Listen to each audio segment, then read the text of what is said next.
Hello, my name is Isabella Perez, Recreation Leader for the City of Socorro. Thank you for joining today's meeting. Before the meeting begins, we would like to remind our guests to remove all hats and silence all electronic devices. No destructive behavior or outbursts will be tolerated, and violators are subject to ejection and possible prosecution. Hola, mi nombre es Judy Rodríguez, Secretaria de Planificación de la Ciudad de Socorro. Gracias por participar en la reunión de hoy. Antes de que comience la reunión, nos gustaría recordarles a nuestros invitados favor de quitarse los sombreros y silenciar todos los dispositivos electrónicos. No se tolerará ningún comportamiento perturbador ni exabrupto y los infractores estarán sujetos a expulsión y posible procesamiento.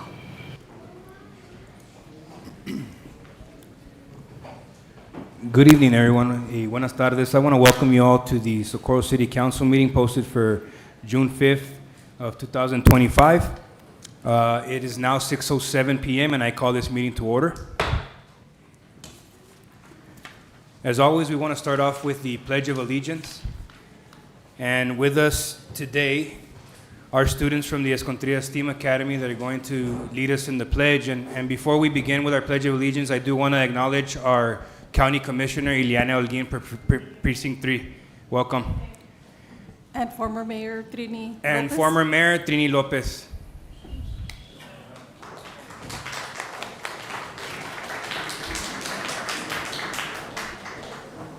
If we can have everybody please rise for the Pledge of Allegiance. So they can see you all. There you go.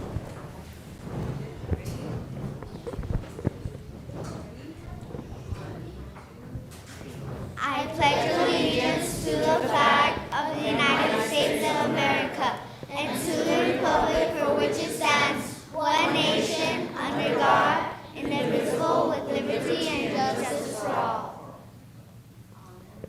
Honor the Texas flag. I pledge allegiance to thee, Texas, one state, under God, one and indivisible. And silence.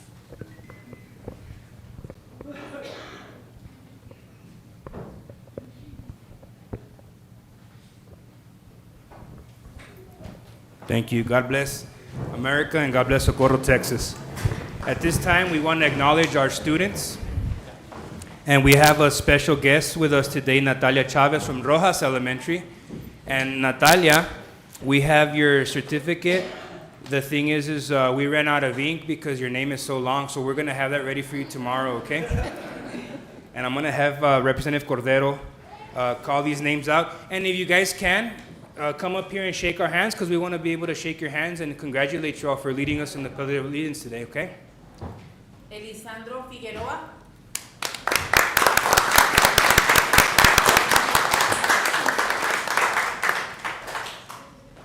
Thank you. Thank you. Alessa Diaz.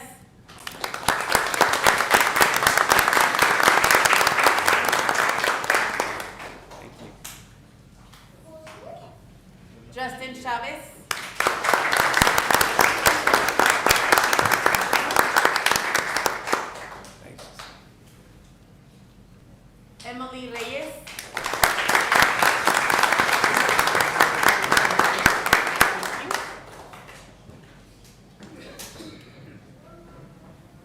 Victoria Martinez.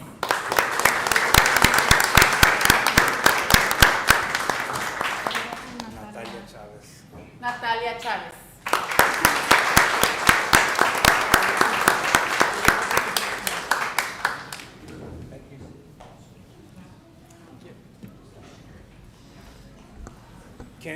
Can we have you guys come over here and then face your parents so that we can take a picture with y'all? Is that okay? But get closer because we don't bite. And let's smile for the cameras. We have our professional photographer, Chief Rojas, with us.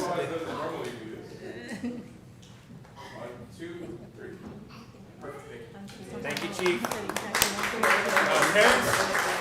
Parents want to take a photo, you're more than happy to come up here and take a photo. I know the parents were outside. Okay. Or should have been inside.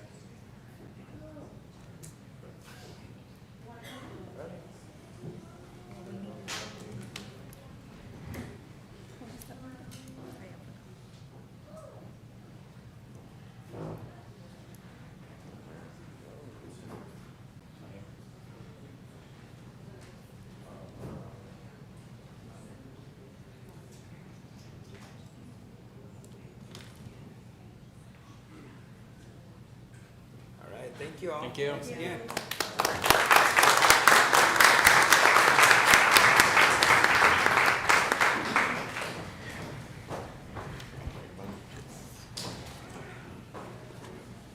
right, man, you wanna make, Okay, at this time, we'll go ahead and establish quorum. Ruben Reyes, Yes. Cesar Nevares. Here. Alejandro Garcia. Here. Mayor Rudy Cruz. Here.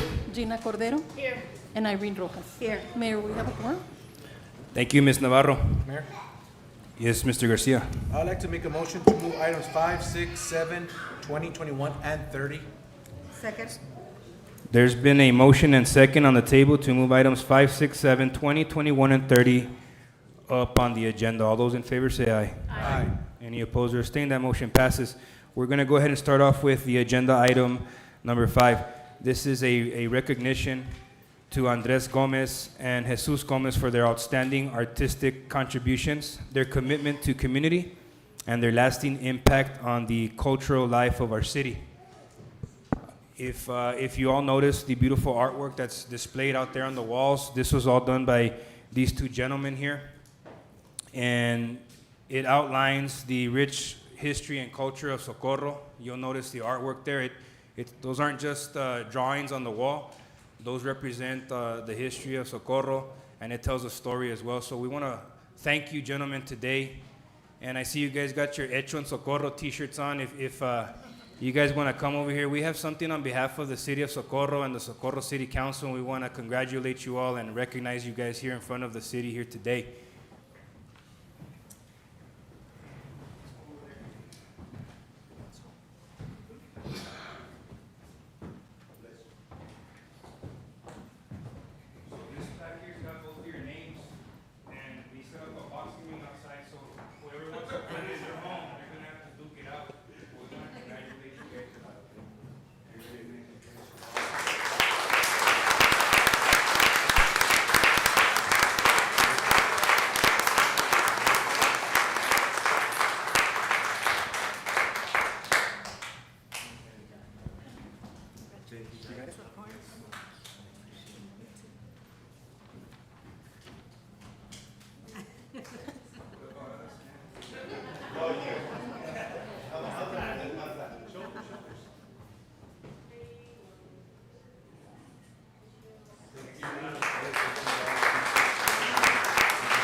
The next item on the agenda is going to be an introduction for our newly elected SISD trustee district number 5, Mr. Manny Rodriguez.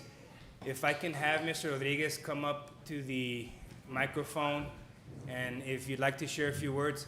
Mr. Rodriguez is now going to be overseeing the schools within the jurisdictional boundaries of Socorro, and I believe a few others. So Escontrillas, Hueco, Rojas, Socorro High School.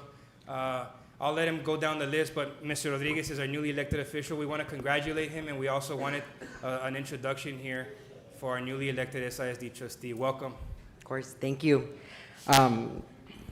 Mayor Cruz and members of the Socorro City Council, thank you so much for extending the invitation today to introduce myself to the community, to your wonderful community and to our wonderful community.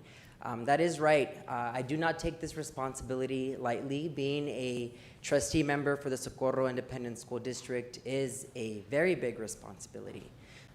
The Socorro Independent School District serves over 45,000 students across 51 campuses and manages a budget of well over $490 million. And I feel extremely privileged to have been elected as a member of the board to contribute my voice, my perspective, and in many ways, and in every way actually, the voice of District 5. District 5 is home to 16 campuses, to include Socorro High School, Mission Early College High School, Eastlake High School, Options High School, and Keys Academy, and Americas High School as well, and to serve our elementary and our middle schools. I am coming into this role knowing that the Socorro Independent School District is facing tremendous challenges. And while we are headed in the right direction, we still have a very long way to go to make sure that we're establishing a strong code of ethics, to make sure that we never experience disparities again when it comes to representation, and to make sure that we are contributing to the long-term success of the district, and that's going to come with a lot of difficult decisions ahead. I look forward to engaging the community as much as we possibly can and to work alongside the City of Socorro as a governing entity to make sure that we make those decisions with equity in mind, and to make sure that no voice is left out. Right now, we are in the process of hiring a superintendent. We have resumed that process, and I am looking forward to making sure that we are making the voice of District 5 heard in that decision. One of the things that I always like to say is that it's not lost in me that my journey onto the board has inspired folks across all walks of life. I recognize that I am a young guy. I'm 25 years old, but I'm more than grateful to the communities across Socorro ISD's District 5, to folks in my own community in Sparks, which is where I'm from, that gave me the opportunity to serve them. And in doing so, knowing that we're going to do it with the highest levels of integrity, but with a forward-thinking vision. Socorro, the board of the Socorro Independent School District has gained yet another advocate for marginalized communities. We're going to be working our hearts out to serve students with disabilities, to serve students from low-income families, to serve students that come from mixed status families like the one that I grew up in, and to make sure that we fight as hard as we can to make sure that we offer representation for the LGBTQ community within the Socorro Independent School District and many other groups as well. And I want to make sure that folks know where I stand and that I'm here to be an advocate for everyone. So thank you very much. Thank you, Mr. Rodriguez.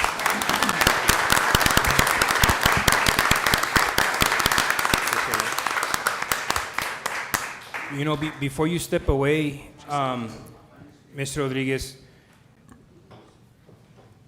the Independent School District is a completely separate entity from the municipal government of Socorro, but you do represent an area where it all started.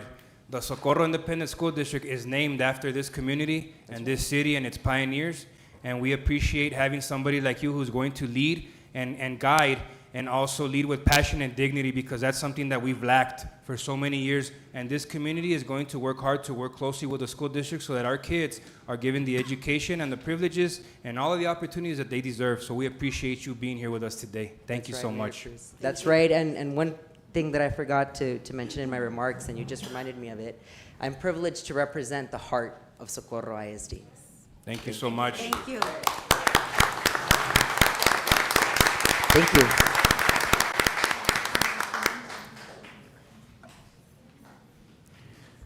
The next item that we're going to be presenting today is a proclamation to recognize June 23rd, 2025 as Dravet Syndrome Awareness Day in the city of Socorro, Texas, to promote awareness. This item was brought to the table by Representative Cordero. Do you have the backup? Do we have any backup information? Chief. Okay. You want to move? Go ahead, Chief. Proclamation, Dravet Syndrome Awareness Day. Dravet Syndrome Awareness Day, June 23rd. Whereas Dravet syndrome is a rare and catastrophic form of epilepsy that begins in infancy and is marked by frequent and prolonged seizures, developmental delays, and significant health challenges throughout life. And whereas Dravet syndrome affects approximately 1 in every 15,700 individuals, and due to its rarity and complexity, it is often underdiagnosed or misdiagnosed, leading to delays in proper care and treatment. And whereas increased awareness and understanding of Dravet syndrome are essential to improve early diagnosis, provide better support to affected individuals and their families, and encourage research into more effective treatments and ultimately a cure. And whereas organizations such as the Dravet Syndrome Foundation and advocates across the country are working tirelessly to raise awareness, educate the public, and support ongoing research and care for those living with this devastating disorder. And whereas June 23rd has been designated as Dravet Syndrome Awareness Day to honor the strength of those affected and to amplify the call for increased public knowledge and medical research. Now, therefore, Mayor Cruz of the City of Socorro do hereby proclaim June 23rd, 2025 as Dravet Syndrome Awareness Day in the City of Socorro, and encourage all residents to learn more about this condition and support individuals and families who are affected by Dravet syndrome. Thank you, Chief. You know, before the meeting started, I wasn't feeling too good, and I walked over to shake somebody's hand, and Xander, who I just met right now, reached out and gave me a hug, and he made me feel a lot better. And I want to recognize Xander, along with his father, Alex Rodriguez, and mom, Cassandra, and also grandma, Delia Aguilera. And if you guys could stand up for us here today so that we can applaud Xander.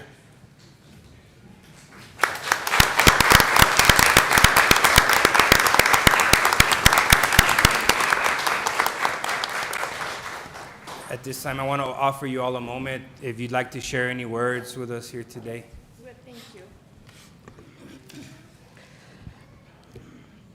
Good evening, everyone, and thank you, the City of Socorro, thank you for allowing me to speak today. My name is Cassandra Durham, the proud parent of a brave, beautiful, and deeply loved 3-year-old boy named Xander. At 6 months of age, Xander was diagnosed with the rare catastrophic form of epilepsy called Dravet Syndrome, which affects approximately 1 in 15,700. At one point, Xander was experiencing up to 100 seizures a day, and yes, I mean a day. Dravet syndrome is considered one of the most drug-resistant forms of epilepsy, meaning medications rarely work, and as of now, there is no cure. Every day for Xander means navigating risks that most people never think of, like a fever, a fall, even excitement from playing can lead to a seizure. Although our family lives in a constant state of vigilance, we also live with hope, and that's why we're here today.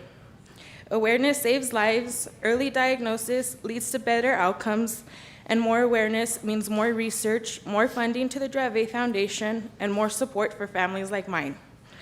I'm asking this council to help raise awareness through proclamations, educational efforts about seizures, or simply just sharing Xander's story. It may be a rare disease, but these children, our children, deserve to be seen, heard, and supported. Thank you for your time, and thank you for standing with us in this fight.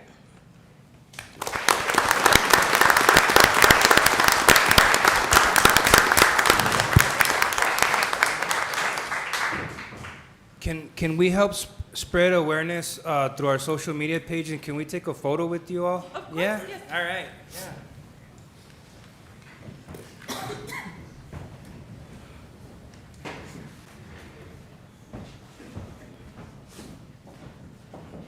Grandma, you don't want to get in here? I know you helped raise them.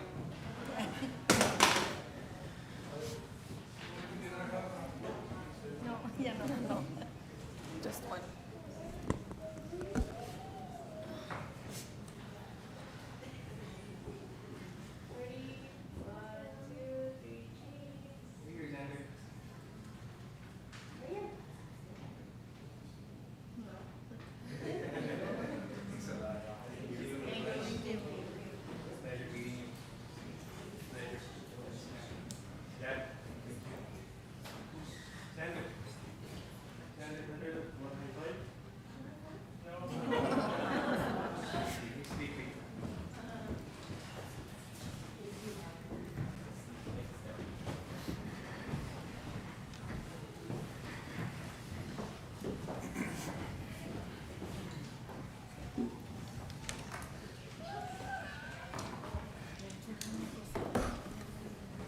Okay, we're going to move on to agenda item number 20.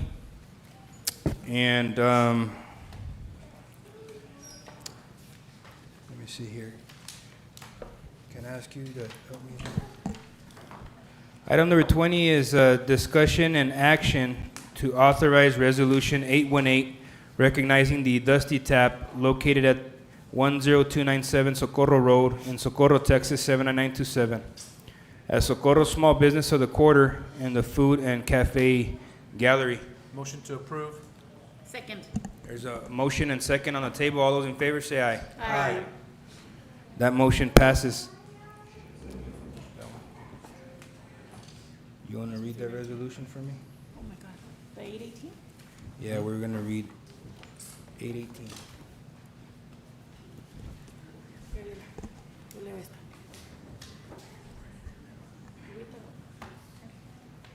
Whereas the city of Socorro celebrates and recognizes the Dusty Tap located in Socorro, Texas as the Socorro Small Business of the Quarter for Quarter 1 in 2025 in the food and cafe category.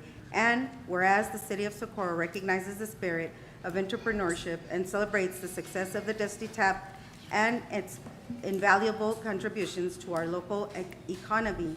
And whereas the city of Socorro believes it is important to celebrate our local small businesses and entrepreneurs and the contributions they make to the fabric of our community. And whereas the city of Socorro recognizes the leadership and innovation, community service, and expansion of businesses investments in our community. And whereas the city of Socorro recognizes the contributions to this community by honoring the Dusty Tap on June 5th, 2025. Now, therefore, be it resolved by the Council of the City of Socorro, Texas. Section 1, that City Council and on behalf of the administration and citizens of Socorro, Texas, hereby recognize the Dusty Tap as Socorro Small Business of the Quarter for Quarter 1 in 2025. Section 2, that this resolution shall be entered upon the permanent record of the City of Socorro, and certified copy therefore shall be presented to Mike and Selena Carrillo, owners of the Dusty Tap. Section 3, that this resolution shall become effective immediately upon its passage, passed and approved on this 5th day of June 2025. City of Socorro, Mayor Rudy Cruz Jr. Congratulations.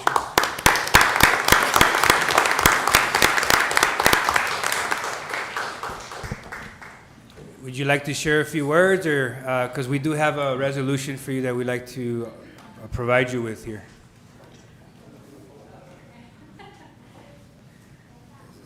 Thank you. Just obviously very honored. Thank you very much. We wouldn't be able to do any of this without the support of our community. So thank you. Thank you very much. Thank you so much. Congratulations. Thank you. This will present her.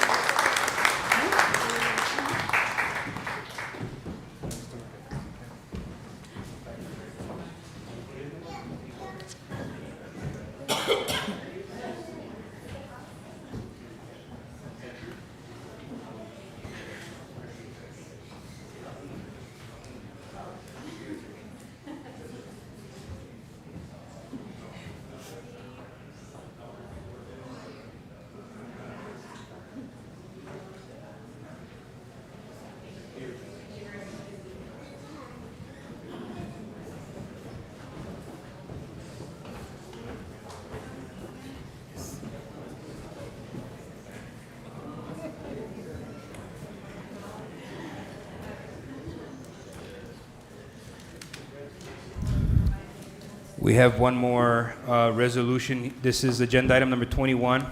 Discussion and action to authorize Resolution 819, recognizing Litz Shoe Repair and Boots located at 10089 North Loop Road, Socorro, Texas 79927, as Socorro Small Business of the Quarter and all other business categories.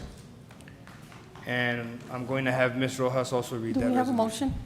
I'm sorry, is there a motion on the table? To approve. Second. There's a motion and second. All those in favor say aye. Aye. The motion passes. Go ahead, Ms. Rojas.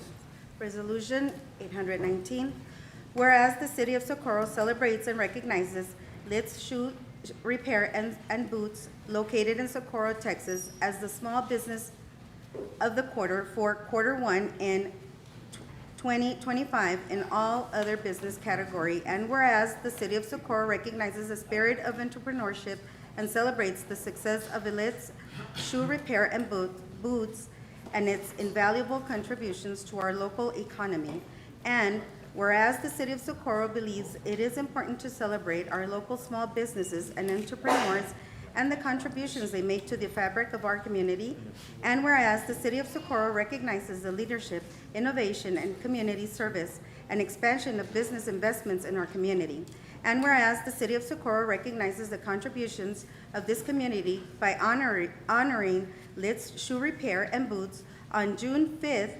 2025, now therefore be it resolved by the Council of the City of Socorro, Texas, Section 1, that City Council and on behalf of the administration and citizens of Socorro, Texas, hereby recognize Litz Shoe Repair and Boots as Socorro Small Business of the Quarter for quarter one in 2025. Section 2, that this resolution shall be entered upon the permanent record of the City of Socorro, and certified copy therefore shall be presented to Sergio Mora and Yuridia Terrazas, owners of Litz Shoe Repair and Boots.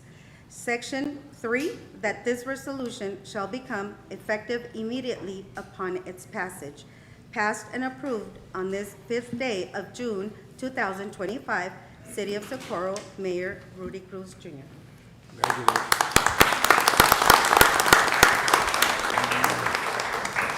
Would you like to say a few words, or are you a little shy? I'm still waiting on my boots there. Poquita pena, pero un honor para nosotros que hayan reconocido nuestro negocio. Es un placer servirle. Tenemos a varios conocidos y clientes por muchos años. Damos muchas gracias por el support y esperamos verlos ahí. Nos da mucho gusto su reconocimiento. No, gracias. Aquí vamos a seguir apoyando el negocio, chicos. Muchas gracias.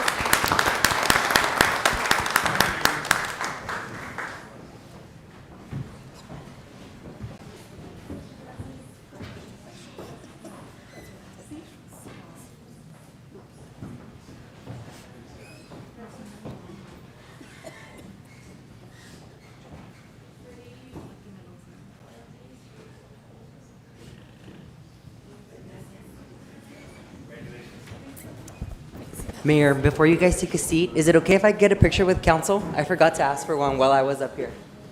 Oh, yeah. Manny, I'm so sorry.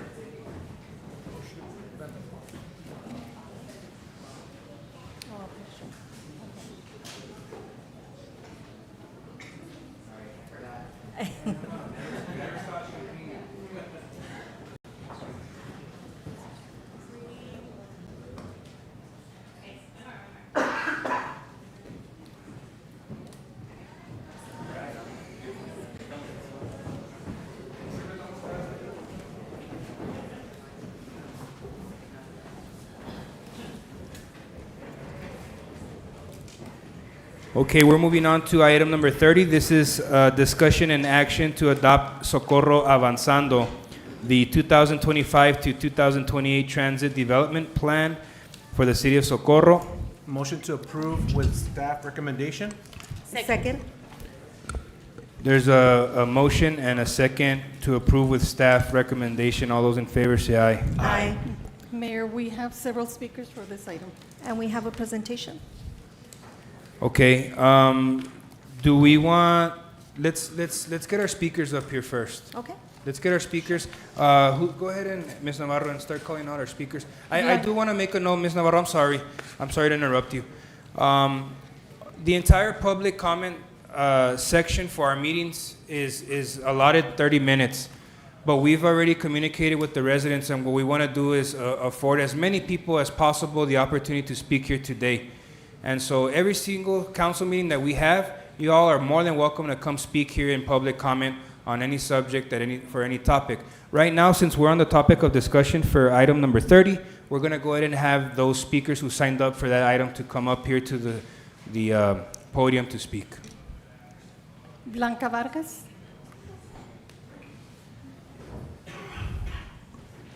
I got it.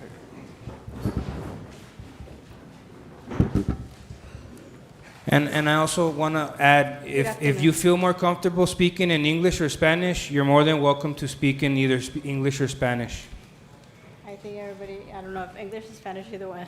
No, it's whatever makes you more comfortable, ma'am. Okay. You have 3 minutes. Go ahead. Okay, I just moved to Socorro recently, and I heard they're taking the bus away. I walked 30 to 40 minutes. I'm not the only one. I want to visit the places. I like very much this place. There's beautiful places to go, but now they told us they're taking the bus away. I want to know what's going to happen to all that people, because it's not just me. Even the businesses, they're going to lose revenue. Yeah, so also want to let our public know that although we would like to answer a lot of the questions that may be asked here, we can't answer your questions, not because we don't want to. It's just that we are signed up for public comment, which is where we sit here in silence and we listen to you all. But we have all your information posted, and we can answer any of those questions for you. And I think Mr. Garcia has a statement or comment to make. So I think a lot of us are here. We do have a plan, and we're going to present it for you guys. So if you're here thinking that we're taking away public transportation, we are not. We are replacing it with something more targeted to our citizens, and I think the presentation is going to tell you that. Okay?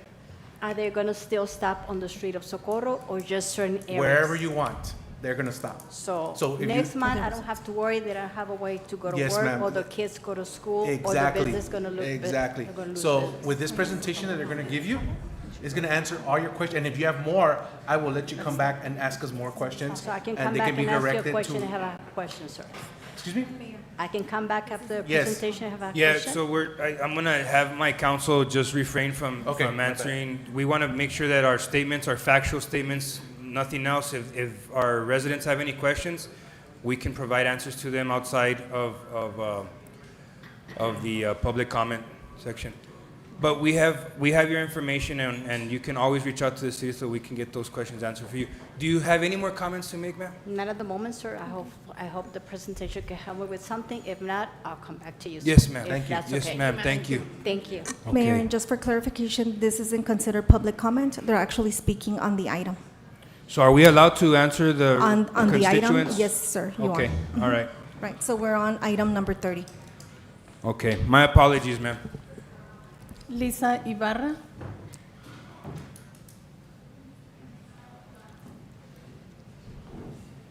Good evening. I'm here Good to evening. speak on the ETA bus to let you know that we do need transportation in the city of Socorro, but also we pass through Socorro. I live on the border of San Alley and Socorro, right on Glorieta and Socorro Road. So I talked to the mayor today. I called all of you and left messages. Well, not all of you. But anyway, I'll make it brief to let you know that we need an ETA bus system, but not just for the city of Socorro, but for every person who needs transportation. Riders are the elderly. We have 87-year-old man, 83-year-old man, a blind lady, a lady with Alzheimer's who doesn't know her stops. If she gets disrupted from Socorro, she gets on at the corner of Passmore and Socorro Road, she'll become a silver alert. I don't want to see her on the news. We have students that ride Route 30, Route 40, and also 50 is a tourist route for the Mission Trail, which you're spending money to renovate to bring in income for the city of Socorro, but yet you're keeping us from going there and stopping and spending our income there. I want to go to the local businesses closest to me. I'm closest to you guys. You're my neighbors. okay? If I ride the 50, I'm not going to be able to put money into your city. This will also affect your revenue, okay? That's all I have to say. It's a big inconvenience for a lot of us. We're going to have to be picked up and dropped off. When you catch the bus, you can set your schedule around the bus schedule, not your schedule.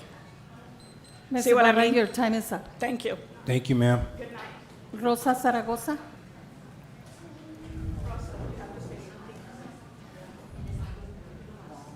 Can I get the name of the first speaker?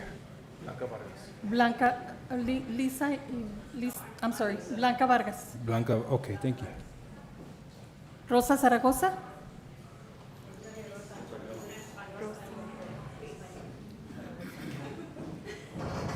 Buenas noches. Buenas noches. Tenemos problema en Socorro por cuestión de los bases, porque no hay transportación y lo necesitamos porque estamos, bueno, yo de mi parte estoy enferma y necesito el bus. Eso es todo lo que vengo a decir. Y disculpen que los moleste, pero No sé qué no es ningún molesto. Pero ahorita que va a haber la presentación, le vamos a decir qué va a pasar con eso. No los vamos a dejar sin nada. Sí, pero si van a poner un día y tenemos que hablar para que nos lleven y nos traigan, pues eso no va a ser transportación. Ok. Eso va a ser una ruina para los comercios que están ahí también y para nosotros que necesitamos ir al doctor. Ándale pues, gracias. Ándale, gracias, que tengan buenas Igualmente. noches. Buenas noches, muy amable. Xavier Bañales.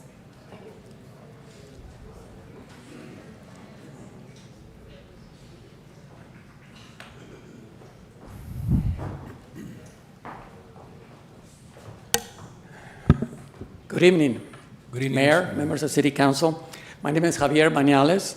I am the interim director of the El Paso Transportation Authority. And I'm here to continue to share that since the City of Socorro is developing its own transit program as of July 1st, 2025, the El Paso County buses will not be stopping in the City of Socorro, as there cannot be two transit systems operating within one jurisdiction without an interlocal agreement. The reduction of El Paso transit services has been announced for 8 months through radio ads, posters, flyers within the bus's website, through mailings from the water districts, presentations with City Council, and at various meetings. This affects the following: Route 30, which is Horizon City, that goes on Alameda to Horizon Boulevard and all the way to Horizon City and back. Route 40, which is Fabens to Tornillo, which goes on Alameda to Tornillo and back. And of course, Route 50, which is Mission Trail, which goes on Socorro Road to Clint and back. So buses will not stop to pick up or drop off passengers on any of these routes when they enter Socorro city limits, again, as of July 1st.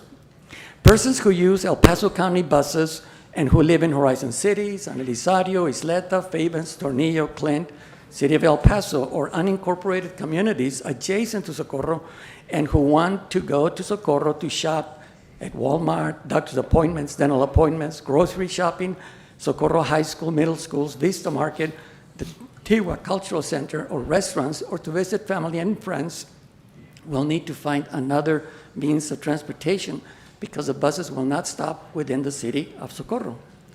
I understand that when a municipality enters into a transit program like the public microtransit service program referred to in the proposed transit plan, it must also implement paratransit services as required by the American with Disabilities Act. Since Socorro will not be in El Paso Transportation Authority's service area, it is possible that ETA will no longer provide paratransit services within the city of Socorro. For the most part, these are persons who use a wheelchair and need a vehicle with a hydraulic lift to board a bus. Mr. Bañales, your time is up. Thank you.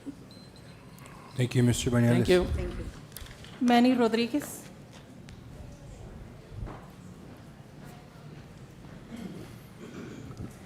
Hello again, Mayor and members of the City Council.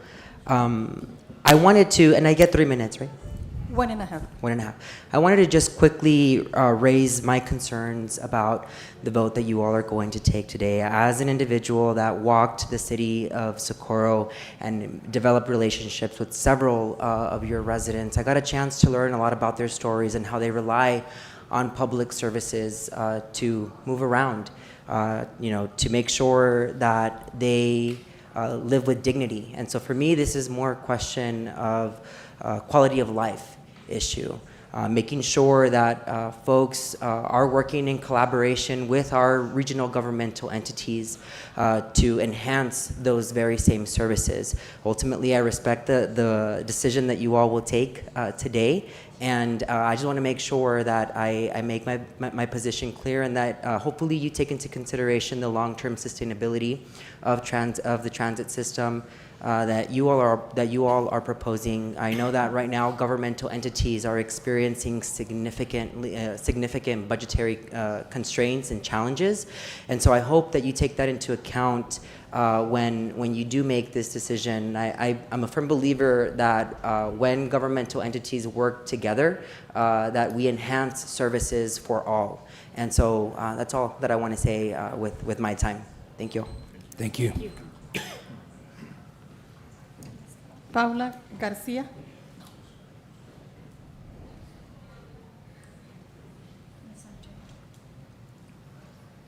Is there Ms. Garcia? No, that's for arterial one. Okay. Mary, no last name. There's a Mary signed up to speak on agenda item number 30. Okay. Rosa, no last name. There's a Rosa signed up for, okay, okay, Rosa. Commissioner Ileana Holguin. We have Commissioner Holguin.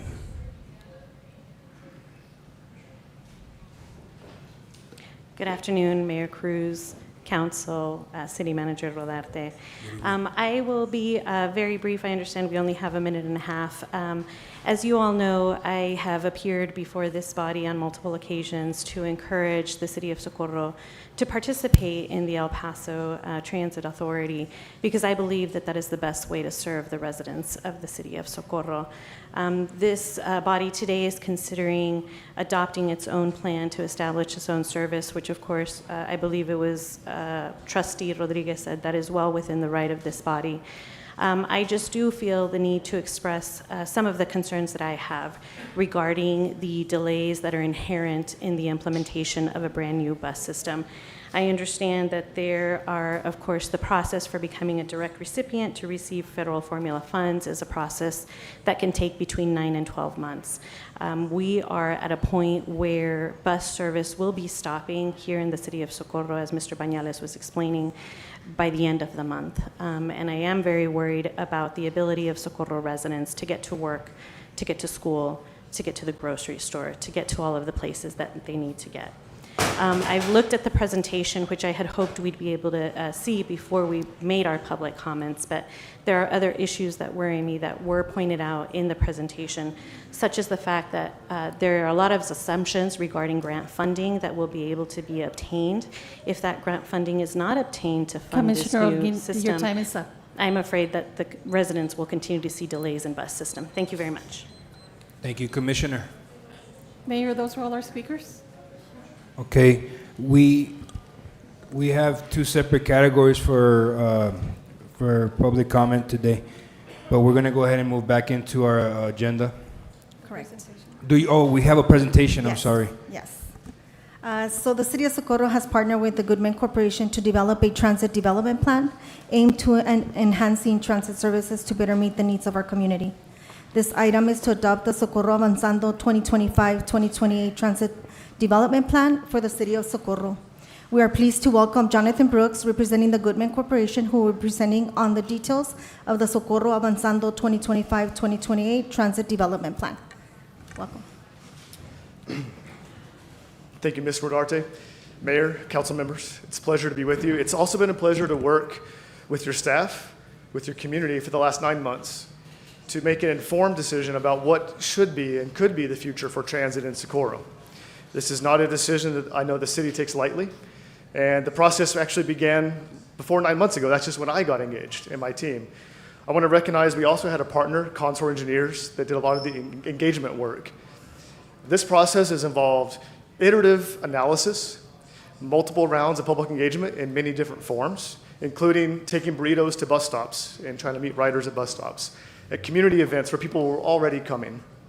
Today, I will try to get my comments relatively brief given folks behind me and I respected their time. But I do want to highlight what is in the plan and what we would recommend as your consultant team. So, our agenda, we can go to the next slide. I will briefly highlight the goals of the plan and the process. I'll talk about what we recommend and some of those next steps the city will need to take to implement a successful program. But next slide. First, I'd like to highlight a rider's experience today. I know that we have heard from individuals consistently that they value the current service, but they also recognize its significant limitations. The most frequent route comes every hour at best, and the riders must be able to reach the bus stops, which some are not all formalized. You must successfully wave down the bus to make sure it stops for you. That's assuming there's a way to safely reach a stop, that it's lit sufficiently to be safe and wait there and board the bus. This is functional now, but it also leaves portions of your community really not served by transit, because if you can't walk far to the bus, you aren't served. The county is implementing and has recently implemented a paratransit service, which is a requirement that ostensibly has probably existed for many years, but at least they're doing it now. That is for persons with disabilities who are eligible. The service we'll recommend today would be accessible citywide and preserve access to the Mission Valley Transit Center. Next slide, please. There are many types of transit. On the screen are just a simple illustration of several. There are the fixed routes like you have now that has paratransit with it. There's also the KISS or Park and Ride where you have more commuter-focused service. That's an option for the community. We looked at expanding your Rio Vista program, which is already successful in serving individuals age 65 or older or individuals with a disability. That service will continue. There's also a service called on-demand microtransit. This is not a unproven phenomenon. This service is in use in hundreds of communities in the United States and across the world. It's a great solution when you have lower density communities, incomplete sidewalk networks, and a variety of destinations. It's really a good fit.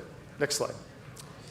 So in the plan itself, I'm not going to go through every page. I'm not even going to show you all the things we did. I'm going to hit the high points. But the plan has 5 sections. We go through what is the real circumstance today.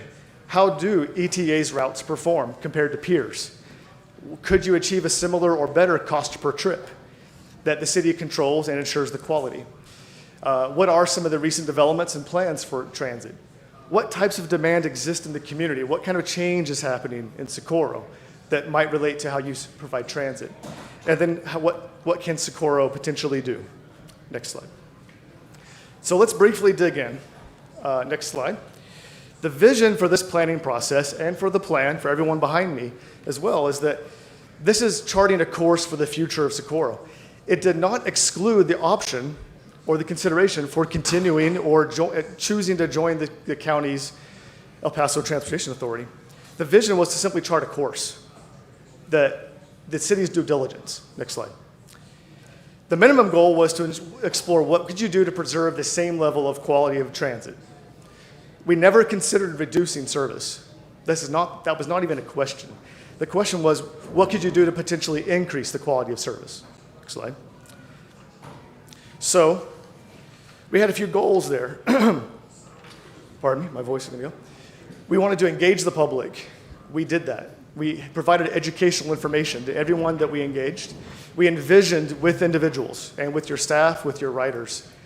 And we formulated a plan to enact better services. We did this very intentfully over a 4-step process. Next slide. First, we looked at discovering what is now. We did a round of engagement after that. We did not want to take to the public pie in the sky, not feasible, not supportable solutions. So we did some early background work. Then we engaged your riders and your public and yourselves. And then we did phase 2 where we looked at, well, now what are the limited scenarios? Then we workshopped this with staff extensively. And then we took a potential recommendation to the public and engaged the public again in April. Next slide. So what we heard consistently is that existing riders, as we've heard, feel gratitude for the existing service, but they note issues. We heard residents need and want transit in some form, that transit needs to be affordable and always have a cash option if there's a fare, that access into El Paso, the Mission Valley Transit Center, EPCC Mission Del Paso campus, and Super Walmart are a priority, and that 74% of your population responded and said they could see themselves or someone in their household using the recommended service. Next slide. We provided information, for example, on the screen. You're not going to be able to read this, but this is in the document, about what has brought us to this point. What brought the city to this point? What's the history of transit in the area? I'm going to make a point here real briefly and say that the recommended services and what you voted to accept, don't take away any funds or compete for resources that ETA is using. They have exactly the same resources now than they had last month. They're choosing to end service for the riders and from other communities in Socorro is their decision. This plan does not consume resources they are using.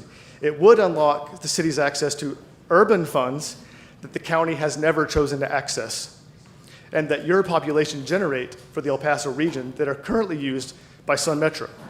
Not to their fault, that's just how it works.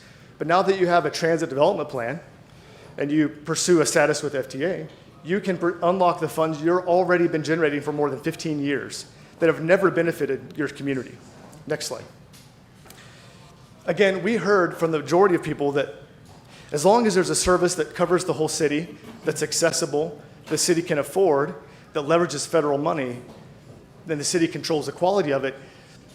There are difficulties, there will be lessons learned.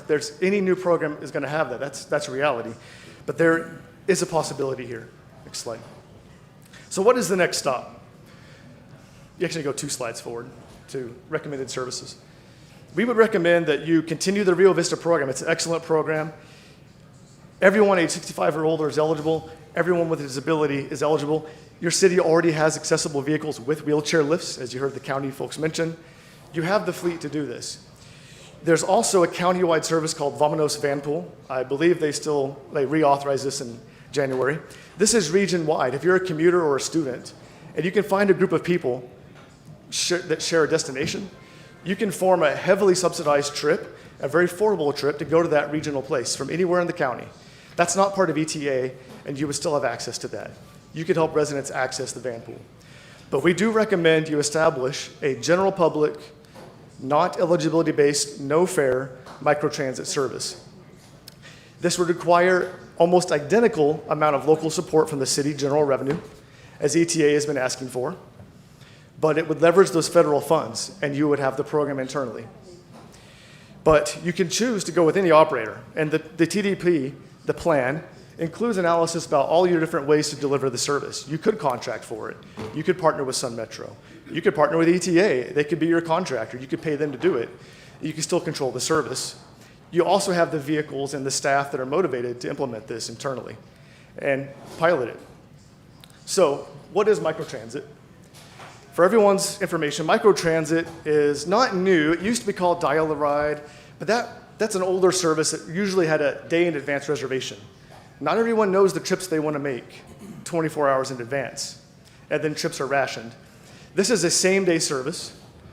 A person uses the website, they phone in, eventually you'll have a mobile app. They ask for a trip. The bus, the vehicle, the van, car, comes nearby to the person, the nearest corner, at a prearranged spot. It's much easier to reach, and they can pick a location they feel safe. This is a little bit like Uber and Lyft, but it's a shared ride experience. Once the individual is picked up, as the vehicle moves them to their destination, which they'll also be closer to in a timely manner, they may have other riders join them, and that's desirable, that's efficient. It's also operating in a zone across the whole city, but with a leg along Alameda over to Mission Valley Transit Center. You preserve the regional connections, and because there's no fare, when someone goes to another service, they only pay that agency's fare. You're not double charging them to use the service. The city could eventually choose to require a fare if demand is exceptional. We don't envision that happening for the first couple of years. That's always a cost lever. But fare revenue in these kind of services is always usually a single-digit endeavor, and it may not be worth the effort to collect cash and manage it safely. Next slide. This is a lot of information. This is in the document, and this is for everyone's information behind me as well. This complete plan is in the council's packet and will be posted publicly. We analyzed this with a lot of different scenarios. This had a lot of thought put into it. We estimate that over the next 3 years, you'll see ridership gradually increase. You'll start with 1 vehicle, 2 vehicles at times. You'll move to 2 or 3 vehicles, potentially 3 or 4. You'll have time to grow with that. That the performance will actually be very comparable to what ETA, the existing fixed routes, generate, but that is a much better rider experience. And the city is using funds, again, the ETA is not using, that are being left in the city of El Paso. Again, I'm not trying to throw them under a bus. I don't really like using that phrase, but in this case, I'll use it. But these are funds that your population generate mathematically. Every year, they get a portion to this region. And your population can access those through the El Paso Metropolitan Planning Organization by formula. Next slide. This means that, yes, you will need to utilize between $100,000 to $200,000 of local general revenue. That's comparable to what ETAs would insist the city provide for services that exist now that do leave parts of your community not well served. And I know they have plans to make improvements. They came to a few of our meetings and tried to engage, but they've also engaged very proactively working against the city's interest, and we think this is a plan where y'all can decide your own future. There's more details about grant resources. These are not pie-in-the-sky discretionary grants that may not materialize. 5307 funds are urban mass transit funds from the federal government that are by formula given by U.S. Congress every year to every urbanized region. 92% of the Socorro population is within a U.S. Census Bureau designated urbanized area. That 92% of your population generates about $360,000 every year in federal money and has for the last 10, 15 years. That money has never been expended in your community. This plan would resolve that. And yes, you would need to become an FTA recipient. That would take you 6 to 12 months, it depends, but that is not something that would not happen. It's just a matter of time and process. And Sun Metro has an established service expansion policy that defines exactly what you need to have, which includes a plan, and you form an agreement with them. You can actually start that before you have the FTA status. That's not a preclusion. It does help to have the FTA status and that agreement. But those funds would be there. Then you would be eligible to pursue other funds for additional capital, for improving stops and transfer points, because on-demand services still benefit from defined stops. You have a big shopping center. Where do you pick the person up that makes sense for the driver and the individual? Create a stop where they know where to go. That's in the plan. Next slide. So how do you stay on course? I'll be really quick here, wrap up. Next slide. The plan includes information in 10 more sections: staffing requirements, staff training, trip scheduling, dispatching, marketing. How do you control cost and quality? Any transit service needs performance evaluation. How do you internally coordinate? How do you report? What are going to be your requirements? That is, this information, the starting material is all in the plan. Next slide. And there are opportunities where you can connect to Sun Metro. EPATS, ETA, you can connect to their routes. Now, there is coordination, and they mentioned interlocal agreements. If they're open to an interlocal agreement for their vehicles as they pass through the city, nothing precludes y'all from doing that also, and coordinating your services to an extent. There was also interest for a fixed route. One thing we looked at that is in the plan is longer term, it might make a lot of sense if the city could fund it to have a fixed route along Alameda that the on-demand service can feed into. And because you had to have one linear fixed route in both directions, it could actually be quite frequent with a modest investment. But you would need to prove out your demand first, and we would recommend waiting a few years on that and get the grants rolling. There was also interest in connections to regional destinations that maybe Vanpool can't satisfy. There are cities in Texas that right now say, we operate our service in our community, but we recognize you want to go to the airport, or you want to go downtown, or a regional health facility, a VA, a veterans facility, UTEP or something. What they do is say, well, we'll give anybody a voucher for 4 of those trips a month, two round trips at a modest cost. And sometimes they partner with a private contractor to provide that trip, so your vehicle's not tied up going out of the city. There are solutions to these challenges, and some of it involves coordination. Next slide. Lastly, and the resolutions I know staff have in your packet today, in addition to the TDP, you should pursue becoming a direct recipient. Let me be very clear here. Becoming a Federal Transit Administration direct recipient should happen, I would advise it strongly, no matter what you do with your transit service. There are local governments in Texas that don't operate transit, but they get transit grants that are discretionary and competitive from the federal government that you can only apply for if you're a direct recipient. So you should pursue that because you may have opportunities to improve sidewalks, your bike access, accessibility of intersections, and some of those funds come through the Federal Transit Administration. You have to be a recipient. You should also form a service expansion policy agreement with Sun Metro through the MPO and the City of El Paso. There are many alternatives there of how you form that agreement and fund a service. The TDP outlines those. So in summary, I want to highlight again the existing service. The existing service, one more slide after this summary. You saw this slide before. Infrequent route, you must be able to access it. It's a valuable service, but it's not a great fixed route service. Hourly service is about as infrequent as you should ever go, and there are some routes that are even less frequent than that. It's not a good service. There are better alternatives for within the city. It is hard to operate on-demand microtransit well across a huge area, but Socorro doesn't have a huge area. You have your community.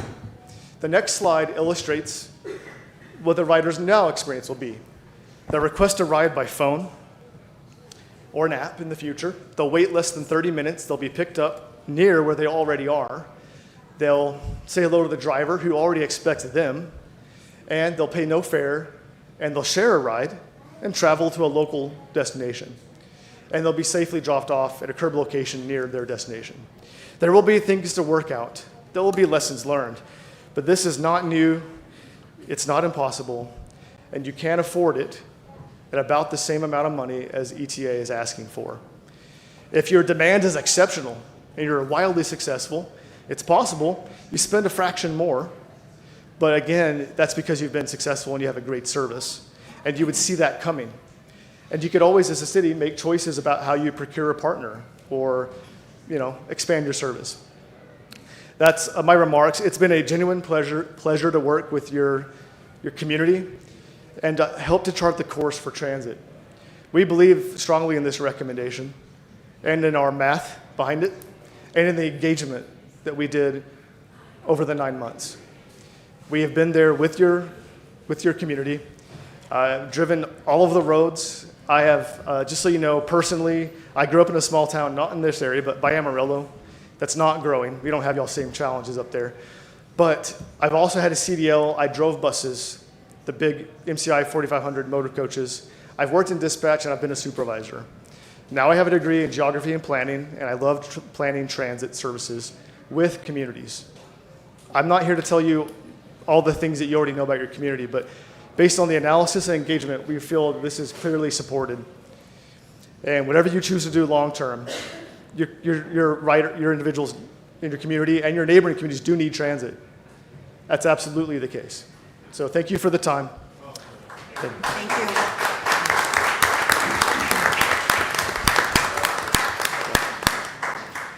Do any members of council have any questions for Mr. Brooks? I want to thank you for a great presentation. I hope that cleared up any questions, but that was strictly amazing and to the point. Thank you. Mr. Reyes?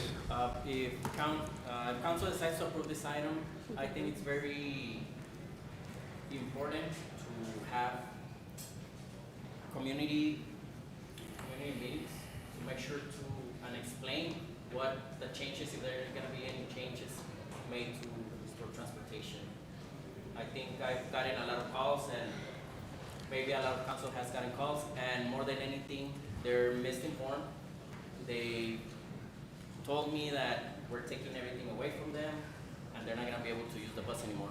So it's very important for us to reach out and make sure the city knows what we're doing. Yeah. Thank you, Mr. Reyes. Any other comments or questions for Mr. Brooks? I agree with Mr. Reyes. It's just communication, making it clear to the community what this program is. It is being open and transparent, as Mr. Brooks mentioned.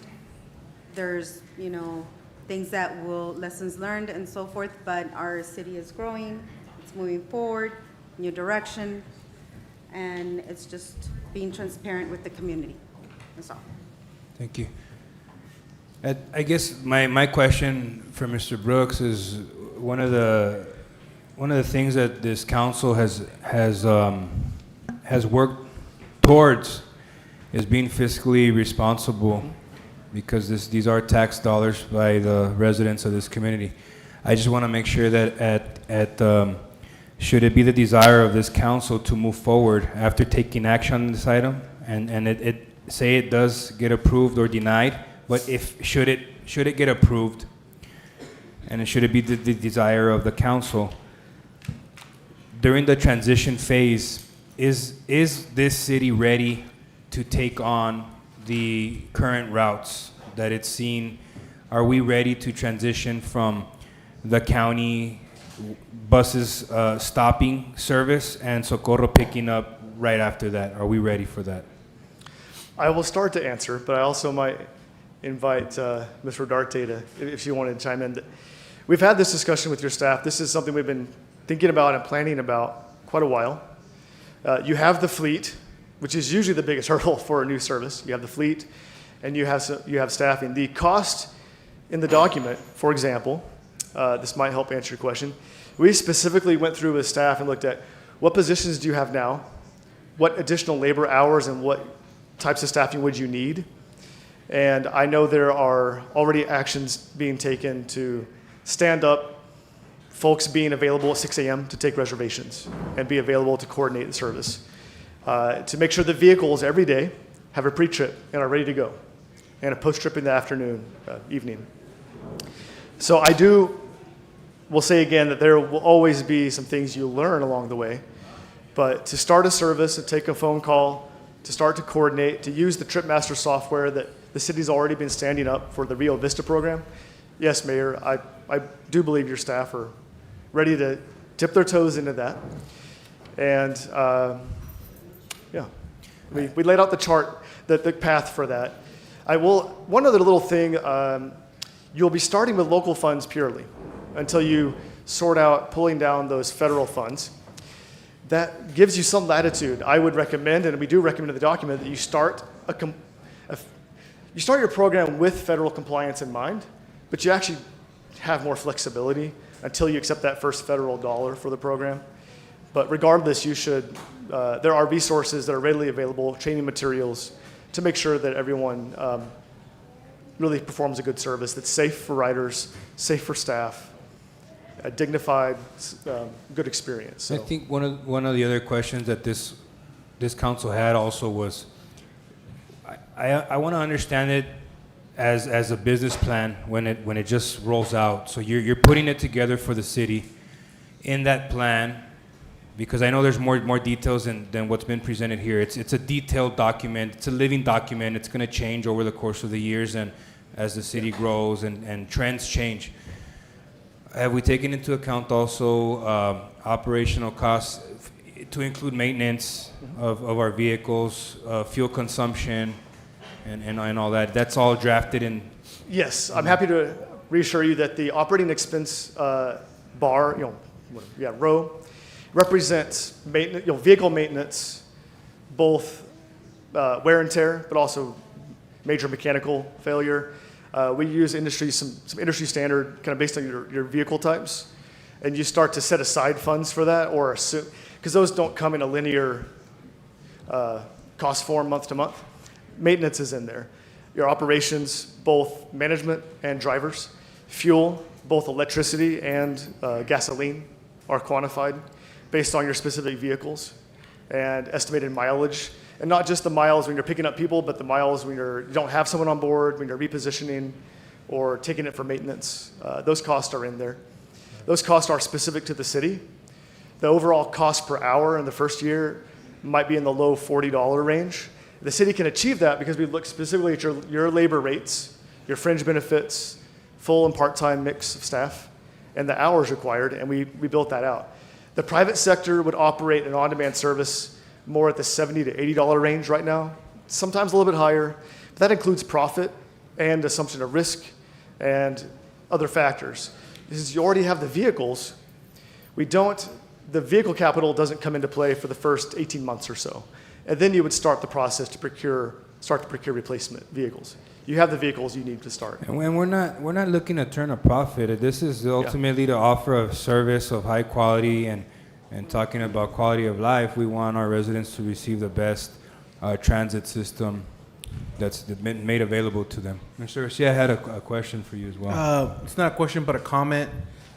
Just to let everybody know, we had to pay the LGC an amount for the buses. We have to pay it. Okay? So what we're doing is investing in Socorro and saying, we're going to offer you the services.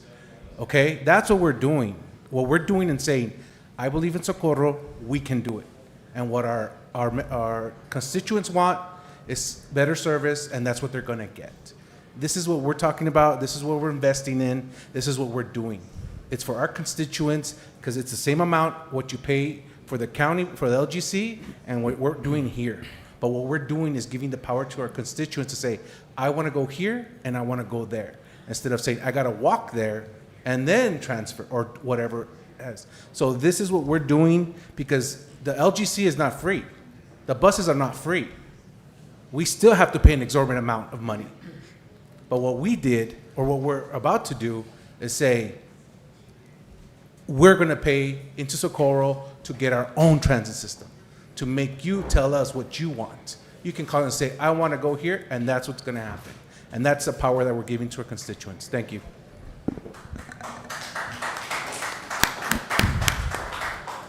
Are there any other questions or comments from council? No?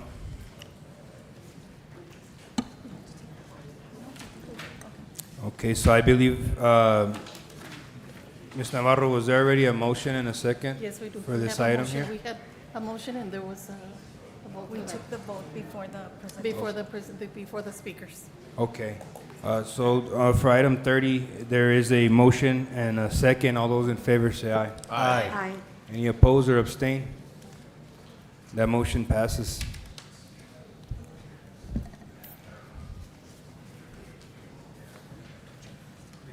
Okay, we're moving back over to public comment.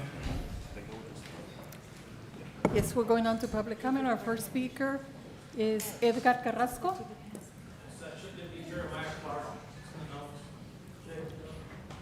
I'm sorry? We're going to start public comment with Mr. Clark. That's the first one. And again, Jeremiah Clark. just to let everybody know, we are posted for 30 minutes for the public comment section. It's 7:18. The least amount of time that each speaker takes at the mic, the more opportunities that the residents here will have. Again, that doesn't limit you to coming to other city council meetings and presenting yourselves as well. Go City ahead, Mr. Manager, Clerk. Council. I have 3 minutes, you said? Yes. Is that right? Just like to start off, say, everybody back here, I hope that something in my comments resonates with you. I know we're all in this together as a community. And so with that, I'll go ahead and start. I stand before you here today to express my strong opposition to the proposed Arterial 1 project. This road is not a symbol of progress. It's a step toward the erosion of the quality of life in our community. Our neighborhood has long enjoyed peace, quiet, and rural character that fosters a deep connection to nature and to each other. Arterial 1, if it goes through, it's going to threaten all of that. The proposed road will bring more than just traffic. It will bring noise pollution, light pollution, and danger. The tranquility of our community will be shattered by increased vehicle flow, speeding, industrial traffic. Accidents are going to come along with that on that road. And so will the demands of our already limited resources, fire and police departments.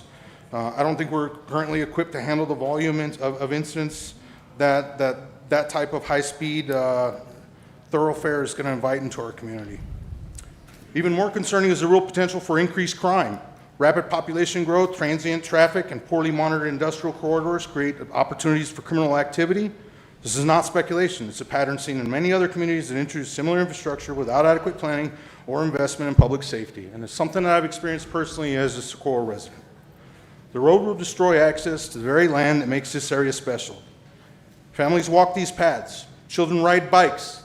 We're riding ATVs. We're on our horses. We're across that road that you're trying to put a 4-lane road into all the time with our tractors for our farms to help our neighbors. We have wildlife in that land.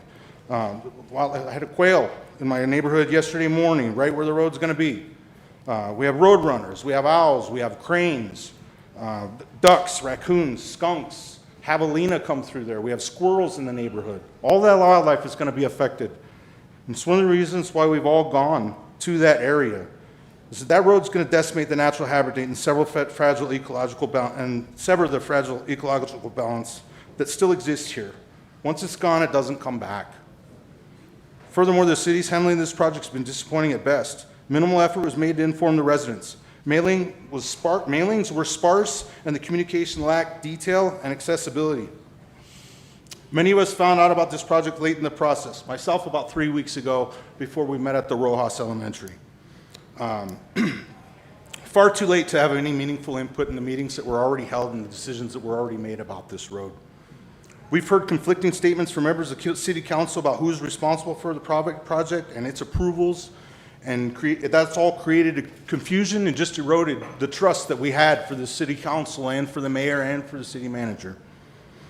How are we supposed to participate in civic life if the information we receive is incomplete or contradictory or false? Mr. Clerk, your time is up. Thank you, Mr. Clerk.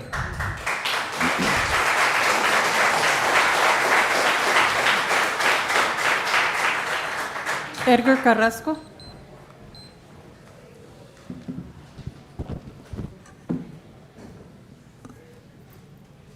Good evening, Mayor, members of the Socorro City Council, City Manager, city staff, and fellow neighbors.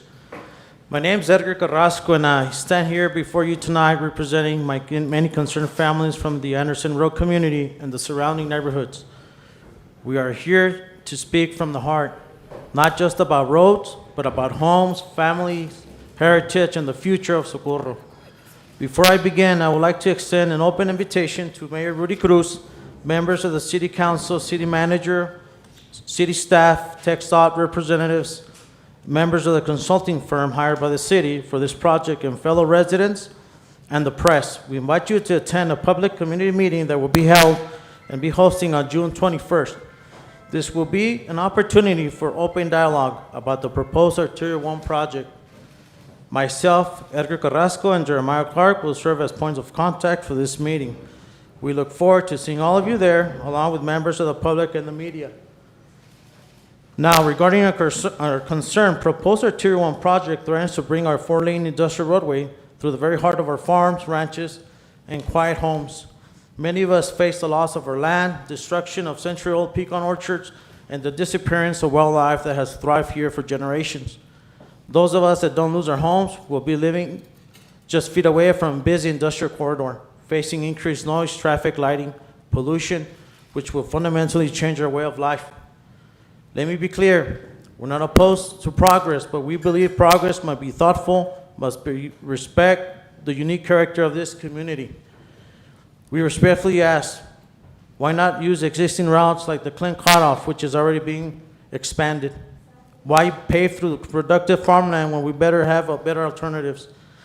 Tonight we ask you, protect our land, protect our homes, protect our wildlife, protect the rural character of Socorro. And also, I want you to know this. We're not alone in this fight. We have gathered close to 500 signatures from residents who stand opposed to this project. This is nearly 500 voices and growing, asking for a different path forward. I've been thinking a lot these days about the city where I was born and raised. I always wonder how it got its name. And then it struck me. When we translate our city's name to English, it means help. We are here, the city of help. And now we're all here because we heard the calling. We're here to honor her name. We're here to help her Help protect what makes Socorro special. Help preserve this land for generations to come. And so tonight, I leave you with this heartfelt request from myself and from many in this room. Be the heroes so rarely seen in today's world. Be the leaders whom future generations will remember Mr. with Carrasco, gratitude. your time is up. Thank you, Mr. Carrasco. You guys want to suspend the rules or let him finish his last sentence? Make a motion to let him finish. Second. All those in favor say aye. Thank you. Be the leaders who future generations will remember with gratitude, not of those who watched the trees fall, but as those who stood tall to save them. Don't be remembered as the laureates who only spoke after the trees, after they were gone. Instead, be the seed of tomorrow, the ones who ensure those trees still stand, so that our children, our grandchildren may walk beneath them. You hold your hands to the power to shape not just the roads, but the soul of the city. We ask you to choose a future that honors the land, people, and the rich history of Socorro. Thank you, everyone.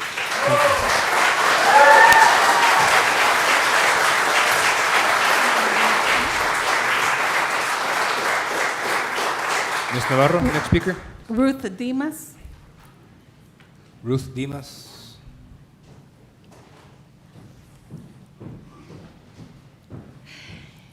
Muy buenas tardes a todos. Buenas Mi tardes. nombre es Ruth Dimas, esposa del señor Carrasco. Hoy hablo frente a ustedes como miembro de esta comunidad, como madre, como hija y como alguien que será directamente afectada por este proyecto Arterial 1. No estamos en contra del progreso. Todos queremos que Socorro avance, que mejore su infraestructura, sus calles.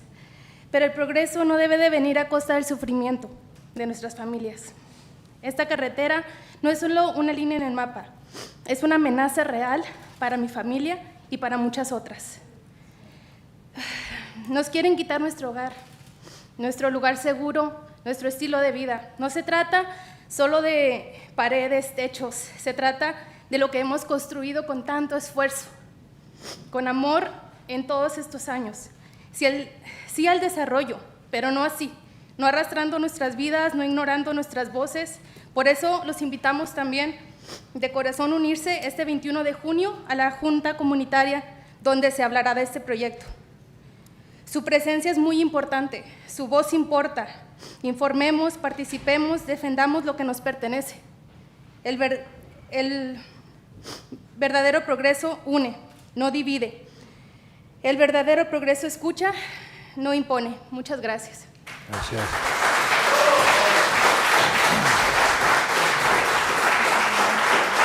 Efraín Caballero. Can you repeat that, Ms. Navarro? Efraín Caballero.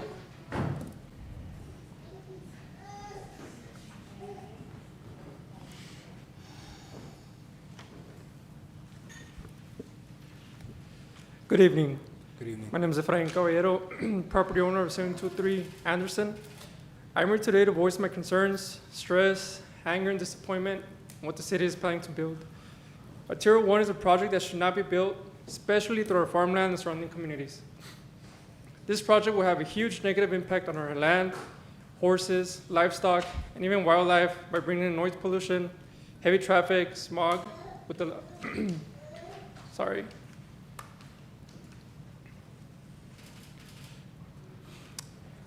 This community is built around family values, peace, and quiet. We do not want our lifestyles to be disrupted by heavy traffic going up and down all day long.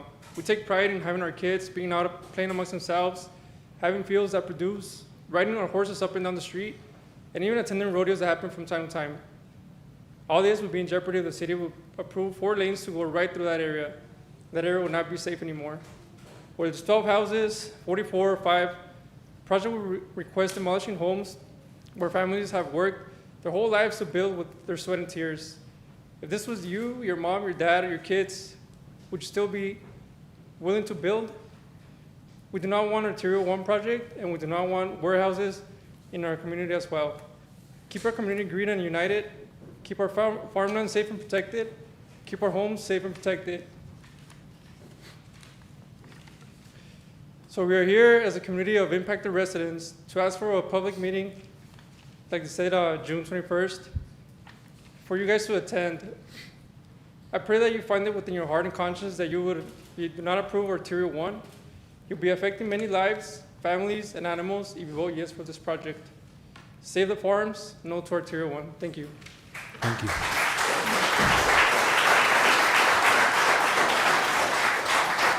Raimundo González. Raimundo González.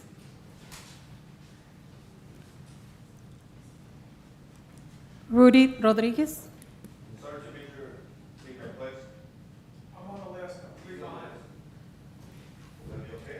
Can you state your name? Jeremy Hendricks. We're just keeping people that are not as affected as others, so some people can speak up. Jeremy Hendricks is going to be the next speaker. Okay. Yes, sir. Mr. Hendricks. Good evening. My name is Jeremy Hendricks. I live in Rancho Ville, the section off North Loop, and I stand before you not just as a concerned citizen, but as someone who has sacrificed nearly everything for this country. I am speaking not just for me, but also for the many who have not been able to show up today, nor may have the courage or the time to speak out. I proudly served my country for 28 years in the United States Army, retiring as a Sergeant Major. During that time, I deployed to Iraq 4 times and endured all 4 stages of the conflict, from the chaotic insertion to Nasiriyah to the final withdrawals. I earned all 5 campaign stars.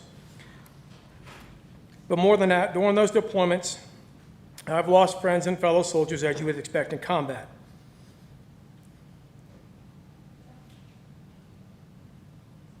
I've also returned home with invisible scars that I live with every day.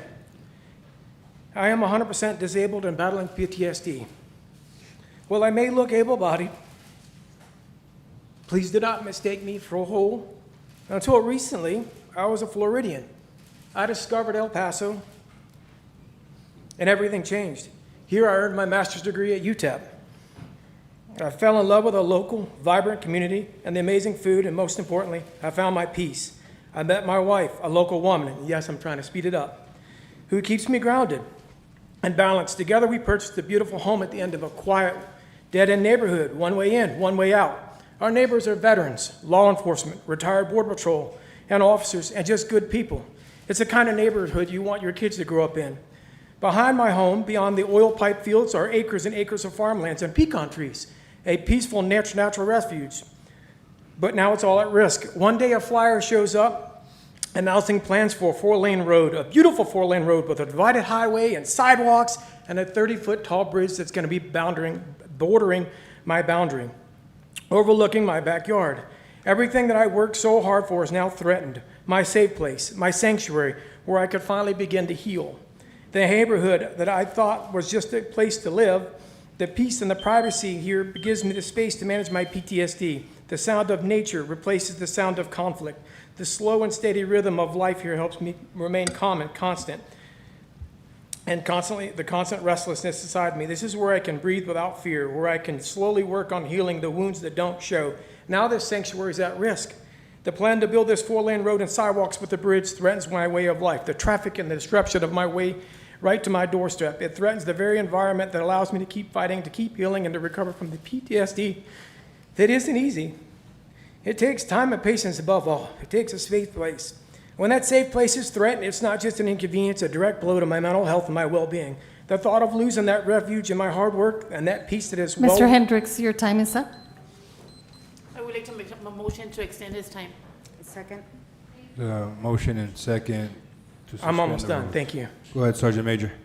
The thought of losing that refuge, of this refuge, of having my hard work and peace shattered is deeply distressing. I've sacrificed so much for this country and given over 28 years of my life in service, endured conflict, saw death, and the daily life with the cost of that service. I am not asking for special favors. I'm not. I'm just asking to keep the one thing that keeps me with the will to live, the weight of those sacrifices. The bridge towering over my backyard, stripping away my right to privacy and bringing in the constant noise, bringing headlights shining into our homes, scaring our animals, and the heavy traffic with the pollution it brings. Our horses and animals are already nervous. Imagine how this is going to affect them. We are told that this represents progress, but what is the cost? What is the cost for the families who have lived there for years? The veterans like me who came here seeking quiet and safety. These are the people who have lived in some of these houses for years and they're going to lose everything. How can we help them? How can you put a price on the memory of someone's land or someone's house? How can you find the equivalent of what they have invested in blood, sweat, and tears with dollars? They do not compare. I have sacrificed so much for this country, and I am not asking for special treatment. I just ask for the chance to hold on to the peace that I finally found. How much more do you want from me? Please reconsider. No build is the only option, the only option. Thank you for your time.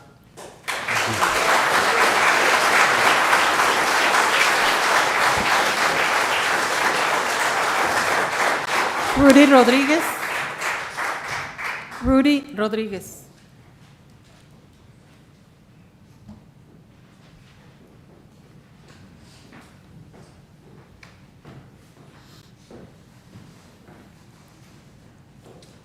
Good afternoon. My name is Rudy Rodriguez. And, well, I had quite a list here to go through, but as you heard from my neighbors, friends, and Socorro citizens, they saying what everybody else is saying, we don't want this arterial one going through our neighborhood. But I have more questions than this concern. My question is, why has North Loop not been widened up before you run more traffic into it? They're making clean cutoff only a mile away from there. Why put another one coming down from I-10? Why run more traffic through our neighborhoods without expanding or widening North Loop and Socorro as well? That's my main concern. So hopefully you all have some answers for us before you decide to vote on this road or this project to go through. That's basically all I have. Thank you, sir. Thank you. Jaime Carrasco.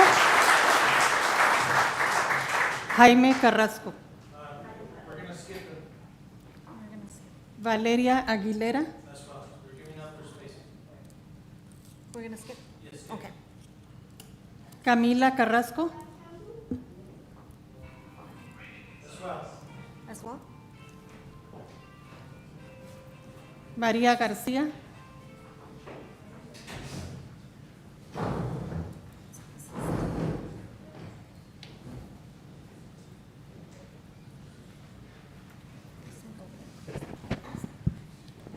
Hello, City Council. Hello, members of our community.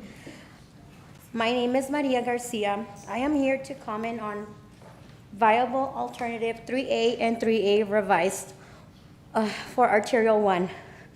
I live at 11860 Flor del Rio, Socorro, Texas, and this is affecting me and my family because my family and I chose to live in this area away from the city's commodities because of our health. Because our health is far more important. Myself and my family, my daughter and my mother, we all suffer and have been diagnosed with anxiety.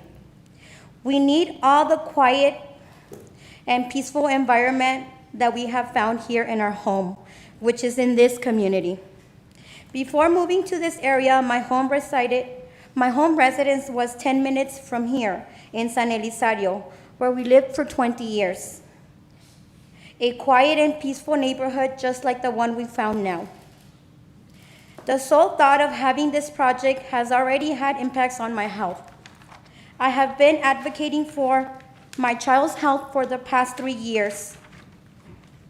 As for myself, currently I have had to have gone to the doctor and get medication prescribed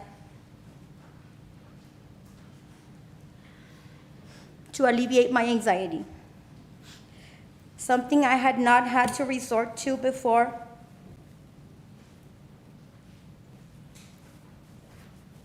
But this has become too much for me as of March till now.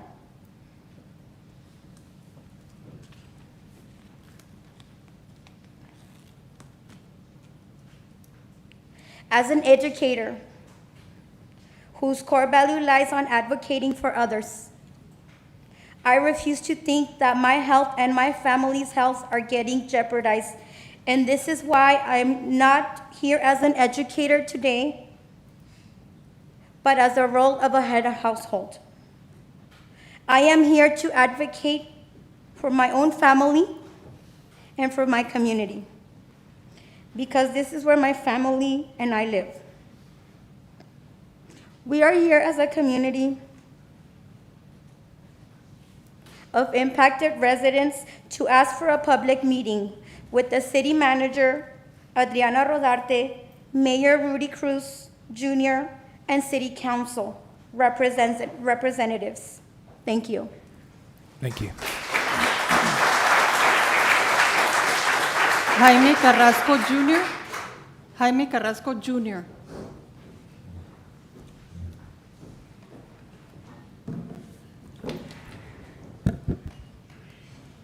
Good evening, city officials, Mayor Rudy Cruz Jr., and fellow neighbors. Good evening. My name is Jaime Carrasco, and I voice my concerns today not only to inform, but to help other individuals understand the reason why we're standing here today. Many residents value this way of life. What some may call outdated, we see as a tradition, stability, and peace. While economic development and commercial growth can be beneficial in certain areas, this is not the kind of growth Socorro needs, at least not here. From where we stand, these proposed changes seem to benefit the city government more than the citizens who actually live here. Anderson Road and the affected surrounding areas have thrived quietly for years without issue until these new development plans began to take shape. Some accused us of opposing progress or rejecting prosperity. That's not the case.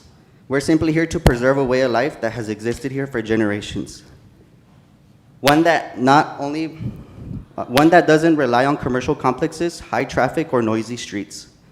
Socorro is a large city with many areas in genuine need of investment and renovation. If the city is serious about economic growth, it should direct its efforts elsewhere, somewhere where that wants it and needs it. This community isn't asking for change. We're asking to be left to live as we always have, in peace.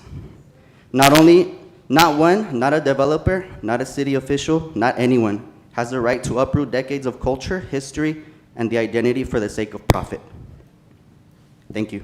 Thank you. Penelope Carrasco. Penelope Carrasco.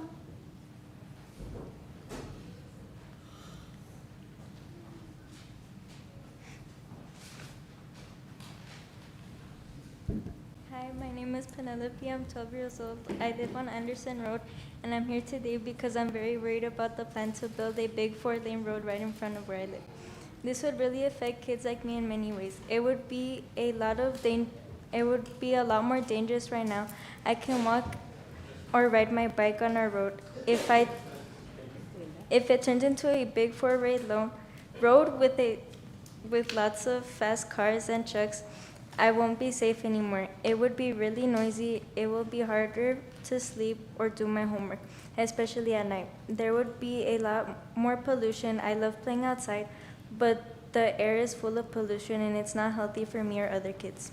The animals that live in our area might lose their homes. I love seeing the birds and wildlife around us. I want to ask you, is this the way you are planning for my future? Is this what you want for kids like me growing up in Socorro? Please think about this. Will you do us? Please don't build this road that will change our home lives in a bad way. We love our community just this way, just the way it is. Thank you for listening. Thank you.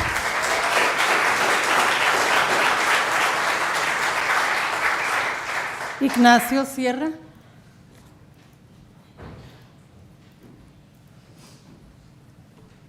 Hello, everybody. My name is Ignacio Sierra, and I live at 11909 Coca Road. Mr. Nevares, pleasure meeting you again, sir. Mr. Mayor, Chief, thank you.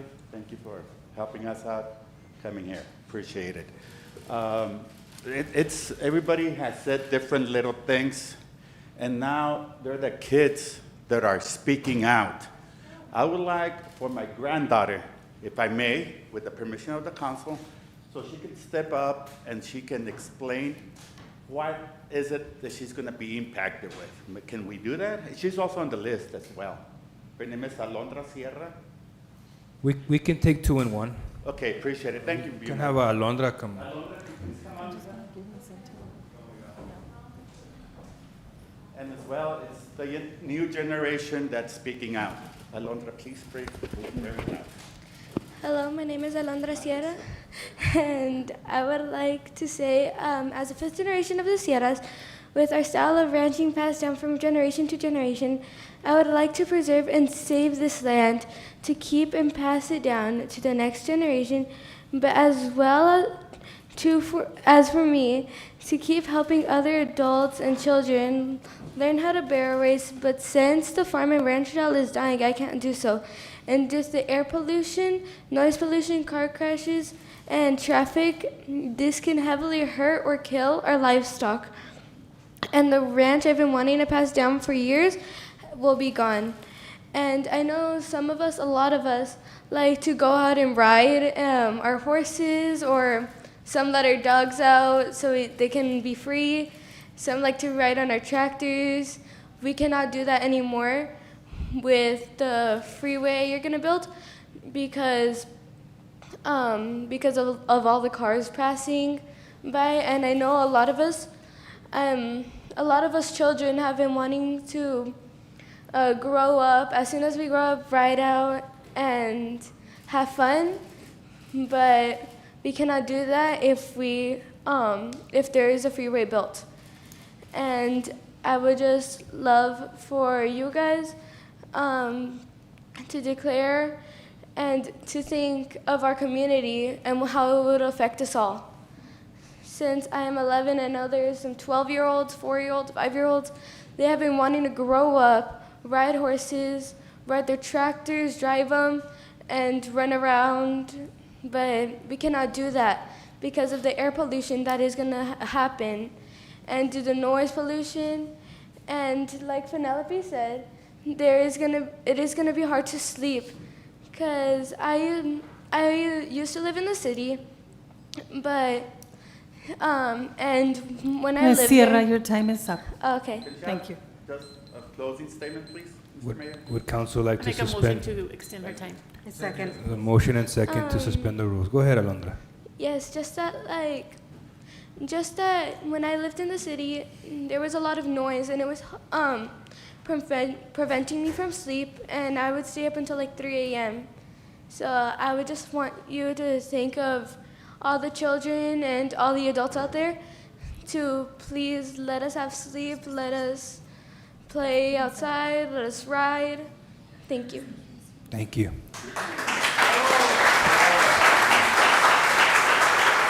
Thank you again, City Council. Thank you for allowing the concerns to speak to the young generation. And this is what it's the community about. It's about letting kids be kids. I know Alondra, my granddaughter, she rides and she does barrel racing, and she loves it. She likes being outside with the horses. And just imagine if this road is going to go through there. I'm going to leave you just one single thought, so you can probably think it over tonight maybe. What would you all do if one day you would get a letter, a statement in the mailbox, and said that your backyard is going to be destroyed? What would you do? Would you get up and be angry, or would you just let it go by? Of course, you would fight for it. So just take that into consideration. And again, thank you. Thank you for your time. Appreciate it. Thank you. Thank you, Mr. Sierra. Mayor, we have the 30 minutes we have allotted the 30 minutes for public comment. Thank you, Ms. Navarro. So at this time, how many more speakers are listed there? And can you delete the ones that didn't go up to speak? I know Mr. Carrasco had mentioned that they were going to try and get as many as they could, and we appreciate you all also being respectful of everybody's time. And I also want to thank you guys for being so civil and so very well-mannered. We still have 19 speakers, Mayor. We have 19 speakers. Mr. Carrasco, I know that a lot of the comments you all share the same sentiments at this. I mean, we are here to listen to you all. And again, we welcome you back to every city council meeting that you guys want to attend here. Our meetings are public as well. As much as we also want to attend your public meetings, we would be in violation of the Texas Open Meetings Act, which is why we're limited to the amount of people that can attend your all meetings, and we appreciate you all inviting us out there to meet and greet you all. But at this time, before we can move further on the public comment section, it's at the discretion of this council to allow for more speakers to approach the microphone right now. And at this time, it ultimately up to you all if you want to suspend the rules for comments to continue or not. Excuse me, Mayor. Sir. I understand it's against the rules for all of you to attend meetings that we just requested. Then if that's the case, then we would request the city manager attend our meeting. That's not against the rules, that would be one member we would have to request. Yes, Mayor, is that possible? If you'd like our city manager there, and if she's able to make it out there, but at the same time take into consideration that she's got no vote at the table. But we can also hold community meetings here as well. This building is available to you all because you guys are more than welcome to use this facility to host meetings as well. You said we need to have 3 voting members, correct? We can't have more than 3 voting members altogether unless it's posted. Up to 3, meaning there can be 3 at that meeting. There can be, it's up to 3, right? No more than 3. No more than 3 voting members of this council. 3 individuals on this panel right here can be in that meeting. That's what I'm trying to clarify. Yes, sir. That's correct. With 3 city council members and the city manager, would you guys please attend our meeting if you like? That'd be up to them. I think Mr. Cesar Linares and Ruben Reyes, and yourself, and maybe the city manager. Yeah. So 2 voting members can be present. Yeah, less than 3. I'm sorry. Okay, the rules are less than 3. So when you have if you have 3 or more voting members attending meetings like this, that is a violation of the Open Meetings Act, which is why you can only get two voting members at a time. We're gonna go back to public comment right now. There's Miss Cordero. I would like to make a motion to extend 20 more minutes for you all to come up to the podium. So we'll just go down the list. There's a motion to extend Second. public comment for another 20 minutes, and there's a second by Mr. Garcia. All those in favor say aye. Aye. Any opposed or abstain? Okay, that motion passes. We're going to allow 20 more minutes for public comment. Are there any specific members that are on that list that you'd like to come up and speak? Is there anyone specific that would like to put here? Well, everybody does. No. You can ask questions, but we can't answer your questions at this time because during the public comment portion, if there is an item that's on the agenda, then we can answer questions and whatnot. But again, that doesn't mean that we don't want to answer your questions at a later point. You can email us your questions, and then we can answer them that way. You can set up meetings with us individually with our city manager to answer questions. That's also allowable. Yes, ma'am.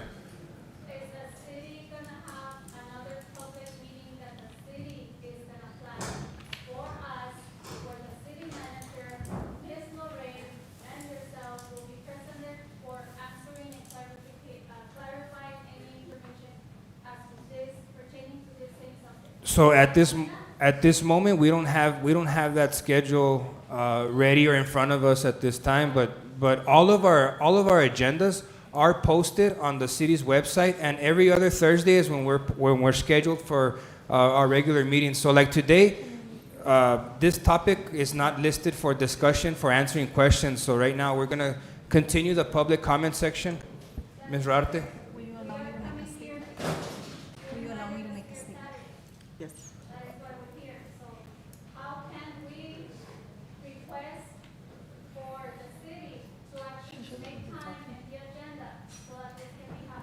A member of this council has to place an item on the agenda in order to discuss this item at a meeting. Okay. Yes, ma'am. Before the meeting today is over, I would really appreciate if you let us know who are the representatives, who represent us at the city. I know Mr. Nevares is from District 1, but I know Ms. Maria here.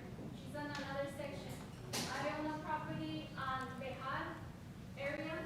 I would like to know if that is possible. You can let us know so that way we can reach out to the appropriate person. So all of our phone numbers are listed on the city's website, And there's also a district map, and it'll show you an outline who represents which district. It's color-coded, but at the same time, it's a simple phone call. You can call us or email us, and we'll be more than happy to provide that information to you all to let you know exactly who your city representatives are. Our city manager has a statement to make. Hello, everyone. Super important that it's during the comment period that you submit your comments. Once we gather all of the comments, there'll be another opportunity.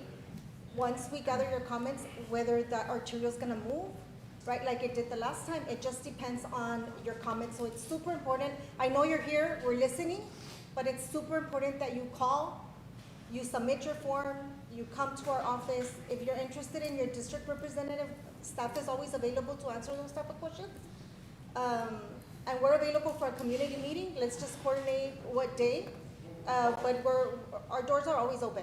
With all due respect, the reason why you're seeing the volume of people here in this room tonight is because none of us were aware prior to when the other meetings were being held. Is there any way we can place a request to the city that they contact either Edgar Carrasco or myself so that we can spread the word and get the community aware that you guys are willing to hear us again and have another meeting? Yes, sir. That's why we're asking everybody to sign in so we can have that information and be able to make that contact once we have our next meeting. We also have extended our comment period till next Friday, June 13th. Please, if you need assistance, visit our office. We'll help you. Call that number. Anything you all need, just make sure that you submit your comments. It's super important, right? That's why we're doing this study, to hear from you all, right? So I thank you. Thank you all. I appreciate y'all being very civil in this matter. We're going to go ahead and continue the public comment section for the next 20 minutes. So we're going to get as many speakers as we can in the next 20 minutes. Go ahead and state your name. Michael Aboud. Michael Aboud.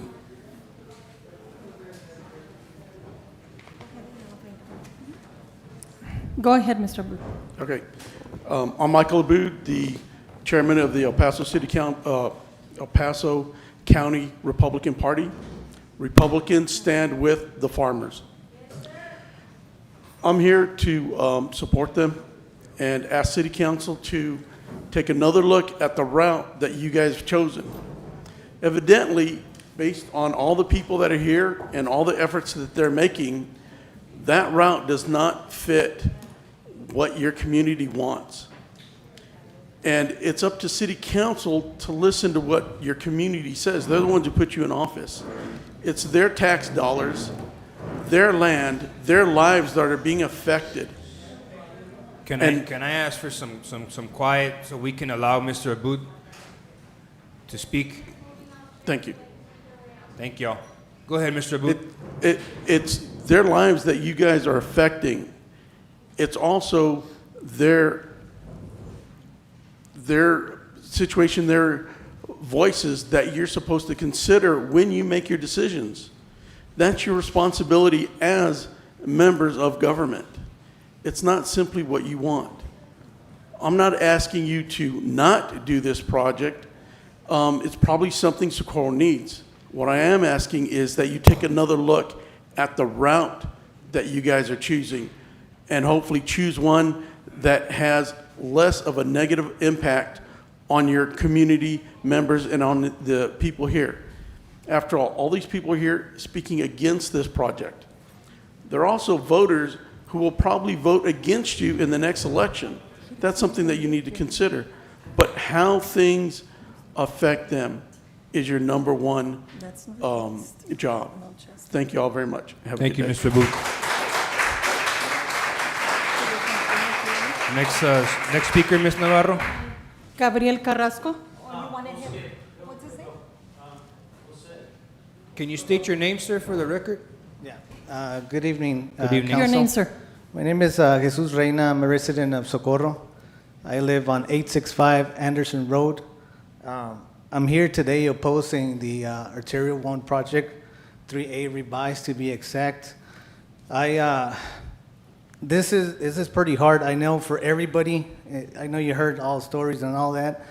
To me in particular, your project is in fact destroying my home. I have to destroy my home that I just recently built. 4 months ago, I moved into this house. I've been working it with my bare hands. I've been working on this project, for my family, and you're coming over here, trying to do this thing. I understand the city needs more roads, easy access to I-10 or whatever, but I want to see if you can sit yourselves on my shoes, and not just me. You're not just taking a home away from me. I'm a father of 3 children, okay? You're not just taking a house from me. You're taking my whole life, because the way that I live, what am I going to do? Go live somewhere else? Everybody in that community, okay? Everybody in that community, and I know you guys have been out there. Everybody in that community lives down there for a purpose. They chose to live down there for a purpose, to be away from the city. If we would like the city, we would have been to El Paso. We would have lived right here, close to the city. We did not like it, right? And the matter of fact is being that what you're going to build somehow or some whatnot is going to affect some individuals. Now, you're changing my life. You're changing the livelihood of everybody, that you're affecting either on all that road, heading from I-10 all the way to Socorro Road. But not only that, the most important thing, that you haven't notified anybody about taxes that can be incremented. Because everybody, that's a public road. Anybody driving on that road should know that that road's being built. This is not a small project, okay? You got more than 4 miles, going of, transit. Buildings, you got bridges, you got all kinds of stuff, messing around with wildlife and whatnot. Everybody should know about this project. Not just the people that are being directly impacted like myself or impacted, but everybody should know about this problem. Now, I see everybody I see everybody in here today in this council, and I know that there's still some heart left within you. Do not let us down on this, especially you, Rudy. You are committed to this community. You're committed to the city of Socorro. Do not let us down on this one, okay? The money, I know the bottom line does come because of the money. That's what it is. It always has to do with money, okay? But don't deceive it on that, okay? Don't let us down on this one. That's all I got to say. Thank you, Mr. Reina.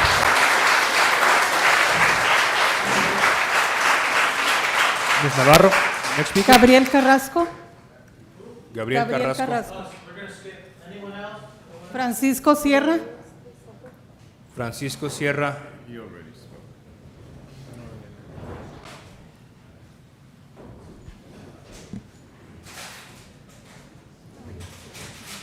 Good evening, Council. My name is Francisco Sierra. Good evening. And I am a resident at 11909 Coker.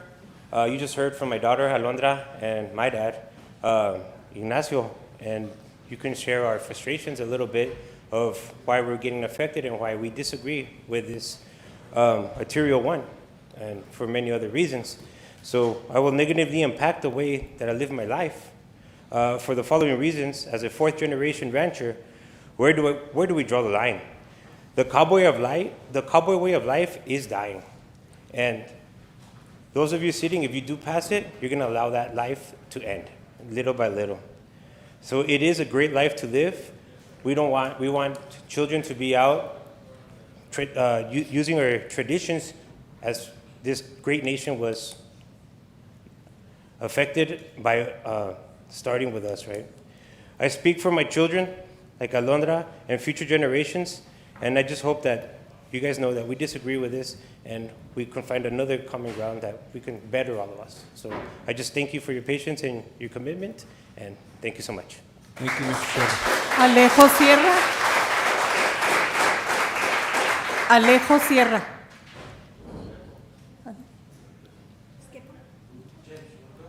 Natalia Chávez.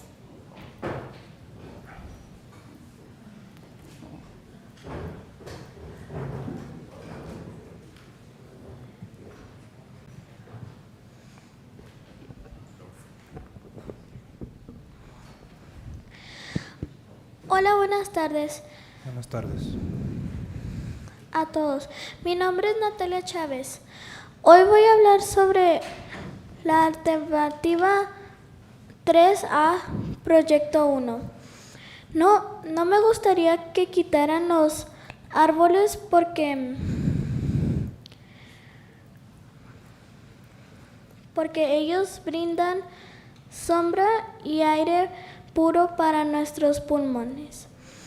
No quiero que hagan más grandes las calles porque habrían más carros y pondrían en riesgo las vidas de los niños que van caminando o en bicicleta a la escuela o a la casa. Cuando salimos a jugar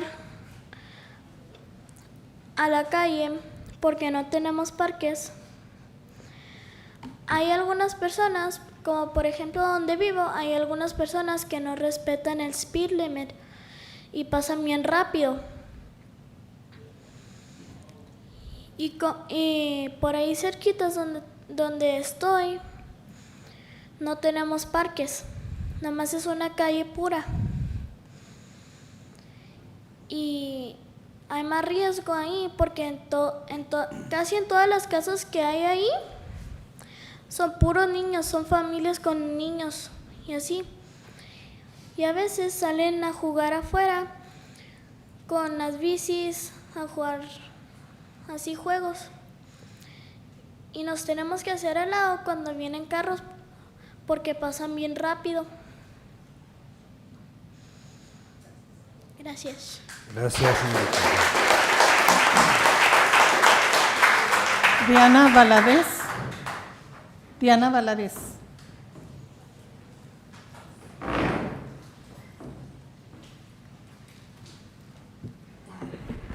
Buenas tardes a todos, mi nombre es Diana Valdés, vivo aquí en la comunidad de Socorro hace 18 años. Me entristece ver, discúlpenme, las historias de mis compañeros. Muchos de ellos aquí presentes tienen años, se vinieron a vivir cuando aquí no había nada. Ahora que construyeron sus casas, sus farmers, sus granjas, vivimos bien a gusto. ¿Por qué destruir lo que ya está hecho? No es justo. Ahí está la salida de la Villa 42. Esa la pueden ampliar. No hay nada de casas a los lados. Están los bomberos, el agua, un hotel y donde llegan los trailers. Esa milla sí la pueden ampliar porque quieren atravesar por las casas de todos ellos. Ahora, también la Bauman la quieren hacer grande. Así como dice mi hija, hay niños que van caminando en bicicleta. Yo fui driver hace mucho tiempo en el distrito del Paso.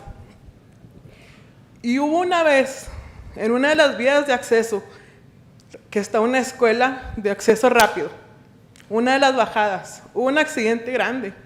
Fue la muerte de un niño. Se pudo evitar, porque empezaron a hacer calles principales donde no había.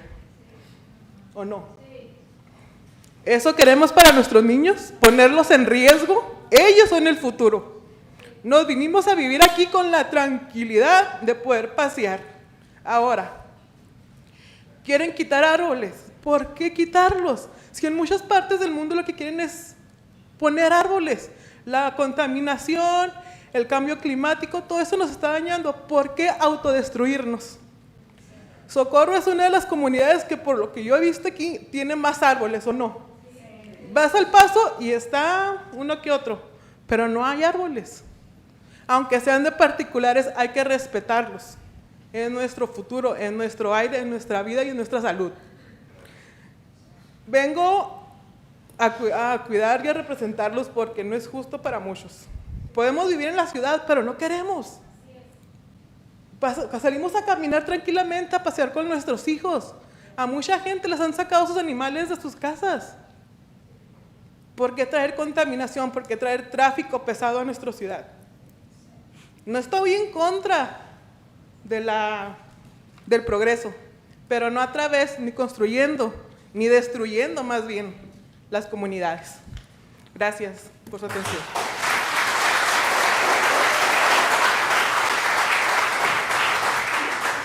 Alma Pedruesa.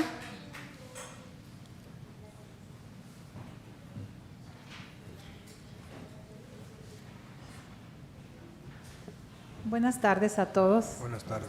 Nosotros realmente tenemos 13 años, venimos de México. Escogimos la ciudad de Socorro por lo que dicen mis compañeros, porque es un lugar de campo. Nosotros tuvimos gallinas, tenemos proyectos de volver a tener, sembrar, porque tenemos un área grande. Y me doy cuenta de esto hace 2 semanas por una compañera, por María Gutiérrez. Yo vivo en la 11711 Flor Preciosa. Ahí va a pasar esta carretera. Y no me había dado cuenta porque nunca recibí una notificación, ni formal ni informal. Entonces, yo sí estoy triste, preocupada, porque tenemos planes para futuro. Ya retirados pensábamos hacer eso. Ahorita nos vemos amenazados con la contaminación que genera un freeway o carretera de 4 carriles, por el daño ecológico, por las especies que están en extinción. Hemos visto conejos, correcaminos, owls, y todo eso se va a acabar. No es justo. De veras estoy asombrada por qué quitar algo tan bello como es nuestra ciudad de Socorro. Los vecinos que viven al lado no sabían nada. Hemos andado repartiendo en una semana información y dices, van a quitar esas casas de gente que tiene 40 años ahí. Me di cuenta ahora que ando en esto, Entonces, no es justo. Yo creo que hay otras medidas, como dice la señora, a buscar otras alternativas. Pero yo abogo, no queremos esta arterial. Y espero que lo consideren, porque es nuestra tranquilidad, la de los niños, nuestros nietos. Es breve, pero gracias. Gracias. Arturo Pedroaza. Arturo Pedroaza.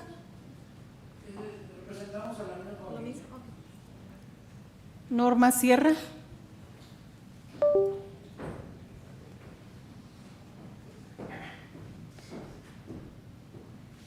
Good evening. My name is Norma Sierra. Good evening. And of course, by the last name, you can tell that we're related. But we are all here because it's important for us. Nothing has resonated more with me than the way that we began the council meeting with our mayor stating that they were giving, I don't know if it was an award, but a recognition to somebody for the heritage and the culture that Socorro represents. And that's why many of us are here. It's like, when we decided to move to Socorro, we started looking for something that we could continue to provide, the land that can continue to provide our children and now our grandchildren with the opportunities that they had. Our children, we already did our job. Our children are grown. They're prominent members of society. They contribute, but now they have families. And we want the same experiences provided to our grandkids. It fills my heart when my 2-year-old granddaughter goes out there. She goes to the chicken coop and she's able to gather the eggs, and she does it with so much excitement, and that helps her to develop. During COVID, that was our sanctuary.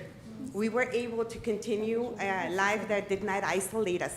It allowed us to continue to grow. It allowed for our grandchildren and our children to continue to develop the social interaction that is necessary, and that sadly many other people developed anxiety and other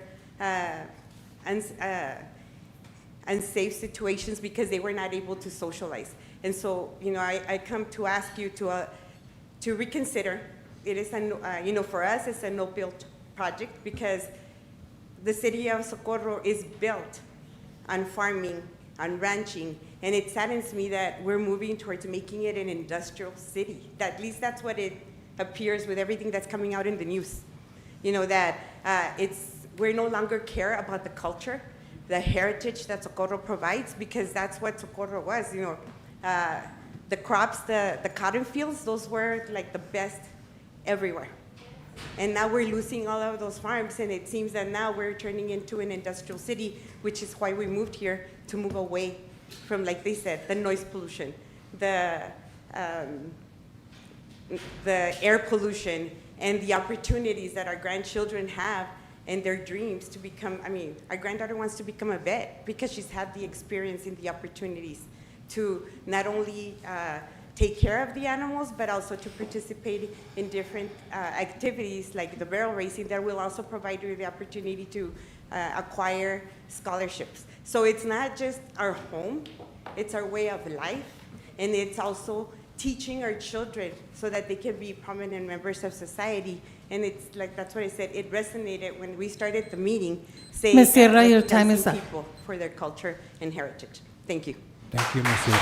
Carlos Rodríguez.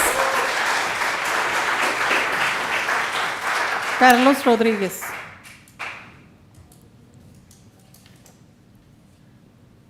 Roy Herrera.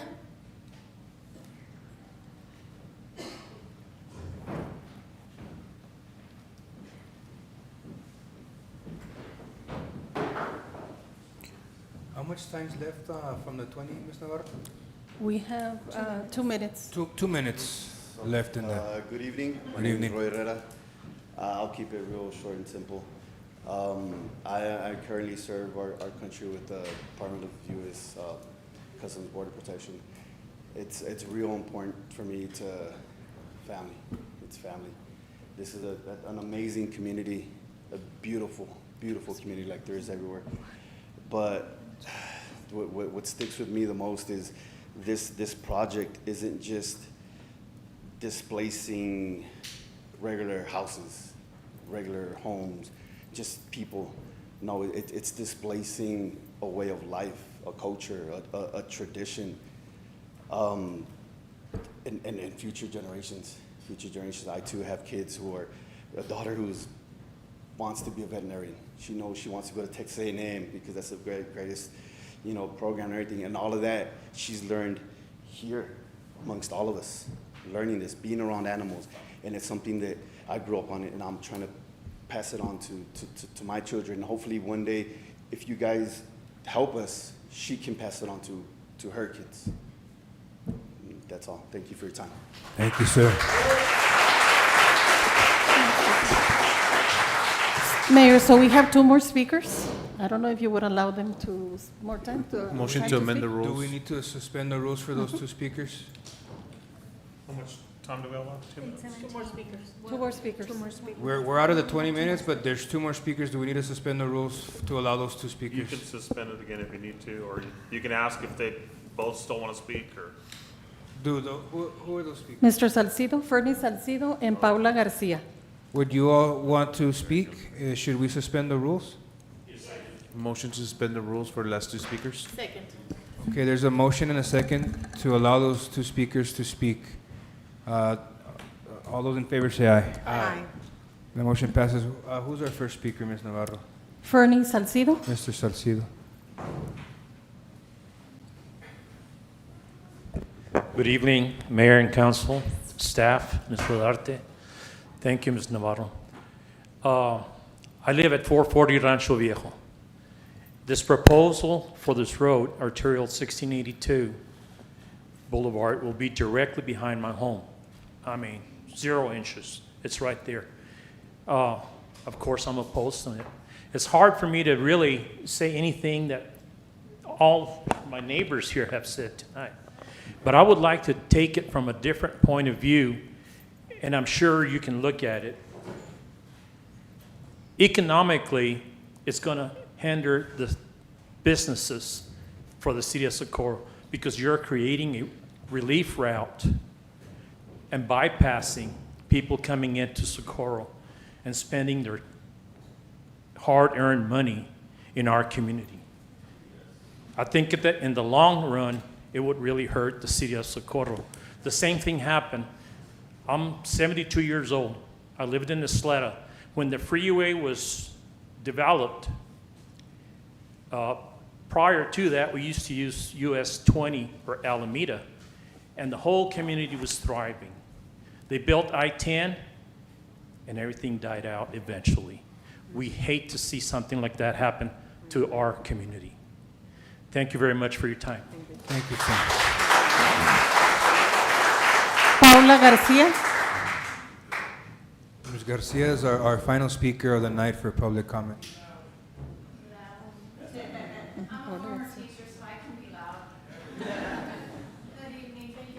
Good evening, Ms. Garcia. I am a former educator, and after 21 years, I did have to retire due to severe asthma.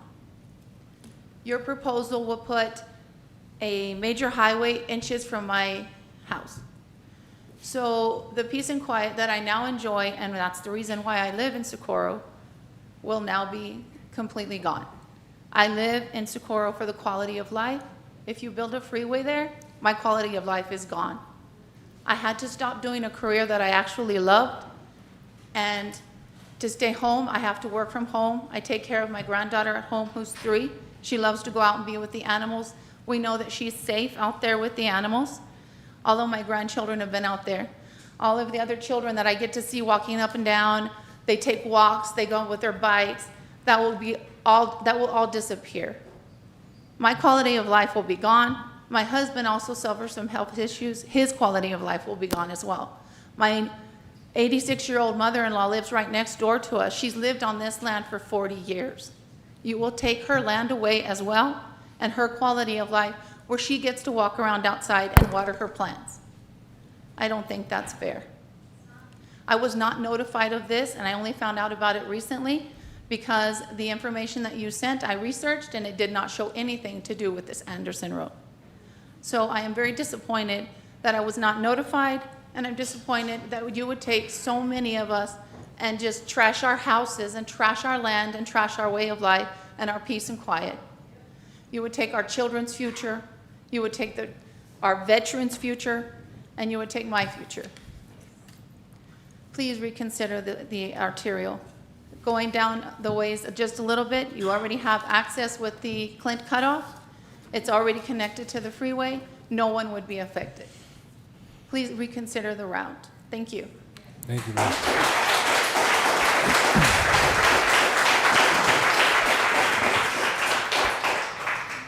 Those were all our speakers, Mayor. Thank you, Ms. Navarro. I want to thank the community, the residents, and even the youth of our community for coming out here and speaking. Although this isn't your last chance to speak at public comment, you can speak at every single public comment that we have here with the City of Socorro.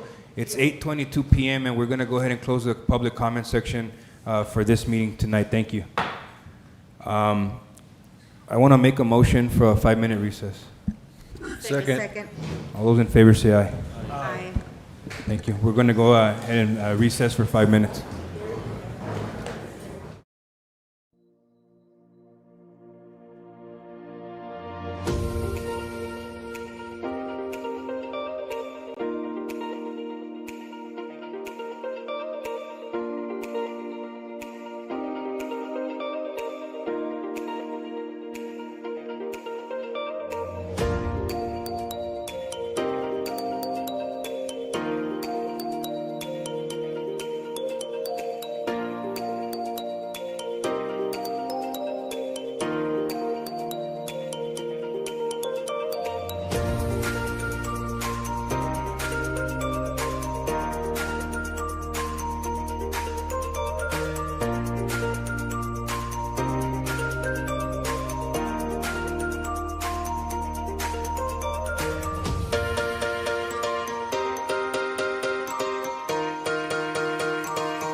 live?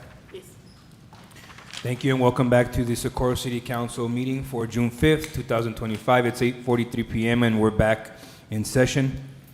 And we're going to go ahead and move on to consent agenda. Motion to consent agenda. Second. There's a motion and second. All those in favor say aye. Aye. That motion passes. We're moving on to the regular agenda. Mayor, Yes, sir, Mr. Garcia. I'd like to make a motion to move items 15, 16, 17, and 18, and postpone items 13 and 14. Second.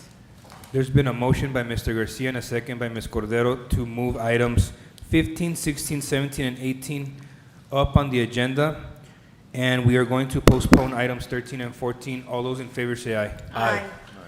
Any opposed or abstain? That passes. Okay, agenda item number 15.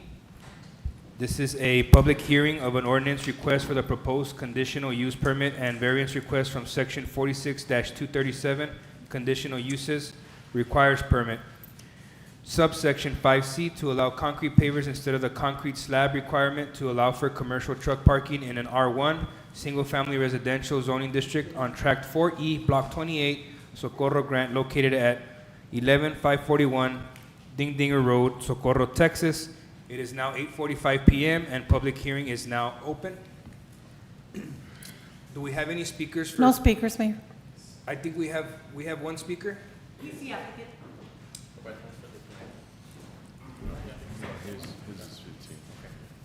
Good afternoon, Mr. Cruz, council and staff. I'm here to, Would you state your name, please, sir? excuse me? Your name, please. Luis Lopez. So I'm here, and good afternoon. I'm trying to get a permit for my truck. Being right now, being a truck driver right now, the industry is kind of, right now, the industry is not too good right now. And us as a truck driver, I'm not planning on driving my truck for the rest of my life. I was thinking if it's possible, I would like to go with a concrete pavers instead of concrete slab. They are the same durable material as concrete.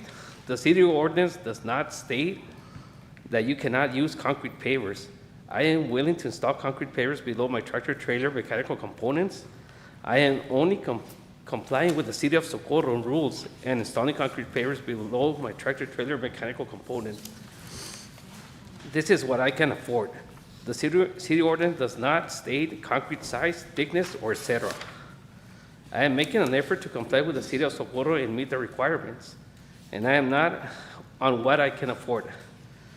I really thank you all for listening to me, and I hope the city of Socorro can help me out in getting my permit for my truck, and I hope that the money I spent for this meeting will not go down the drain, and I will be going out with a permit. I thank you all for listening to me. Thank you. Thank you, sir. Are there any other speakers, Ms. Navarro? No other speakers, Mayor. Okay, as there are no other speakers for this item, we're going to go ahead and close the public hearing at 8:47 p.m. Moving on to agenda item number 16. This is the second reading and adoption for an ordinance request for the proposed conditional use permit and variance request from section 46-237, conditional uses, subsection 5C to allow concrete pavers instead of the concrete slab requirement to allow for commercial truck parking in an R1, single-family residential zoning district on Tract 4E, Block 28, Socorro Grant, located at 11541 Ding Dinger Road, Socorro, Texas. I'd like to make a motion to staff recommendation. Staff recommends approval for conditional use permit and recommends denial of variance requests. Second. So there was a motion and second. Ms. Quimero, you're still going to present this item? Yes. Okay. If council wishes. Does council wish to allow Ms. Quimero to present this item? I think we went over it last meeting. No, last meeting we had an introduction, right, so on consent, you probably saw the backup. I probably read it a couple of Like a times. backup, yeah. I'm good. We're good. Without the presentation. Thank you, Mayor and Council. Lorraine Quimero, City Planner. Item 16 for your consideration is a conditional use permit and variance request for the property at 11541 Dindinger Road. This is Tract 4E, Block 28 of the Socorro grant. The property owner, Mr. Luis Lopez, is requesting a conditional use permit to allow for the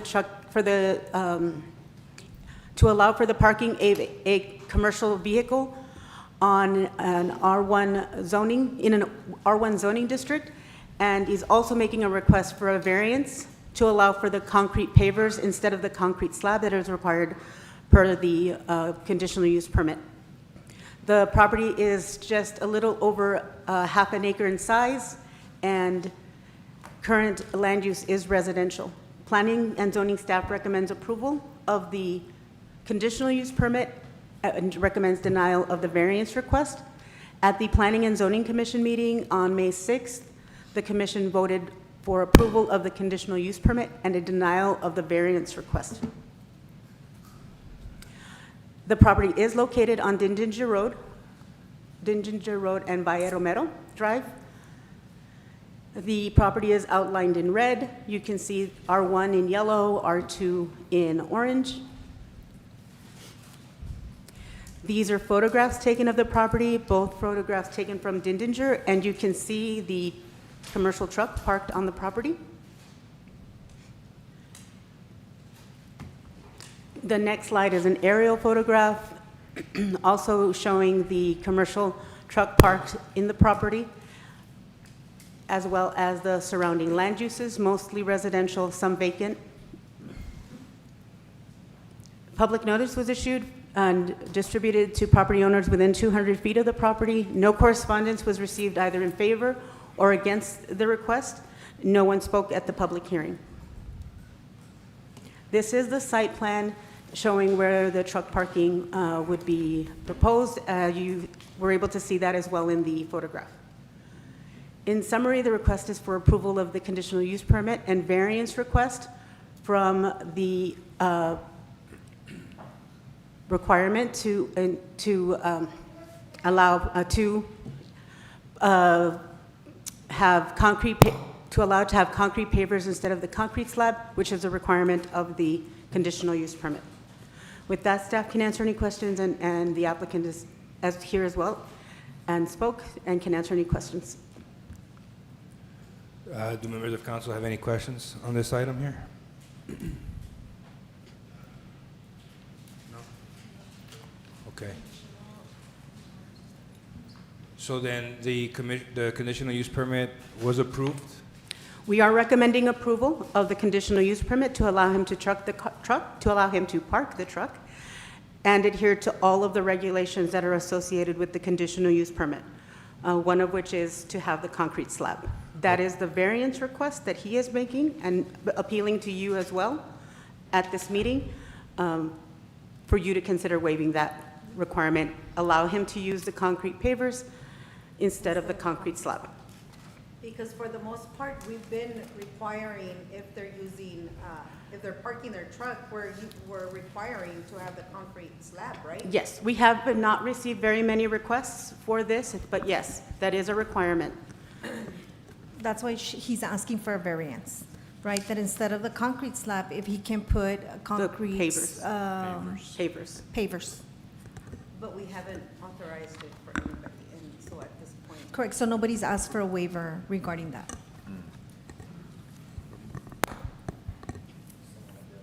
Yeah.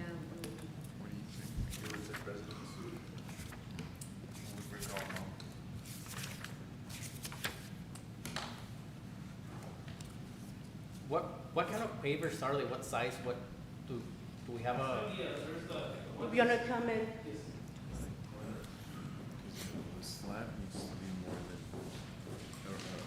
And I do, the concrete pavers, they can be used in parking areas, including those like semi-trucks. It's essential as concrete, sided to the suitable, and they're made of the same thing as concrete. They'll be as strong as concrete because I don't want to put some slab right now. I'm not able to afford it. My taxes are going to go up. I'm not planning to be trucking for the rest of my life, probably 10 more years or so. And after that, that concrete's going to be, and I don't want it to be there, seeing that truck as a luxury right now. I don't have any problems with the pavers. I think the initial motion and second was to approve the permit, but deny the waiver. If that's the same, unless you all want to amend the motion, right now you have the option to amend the motion.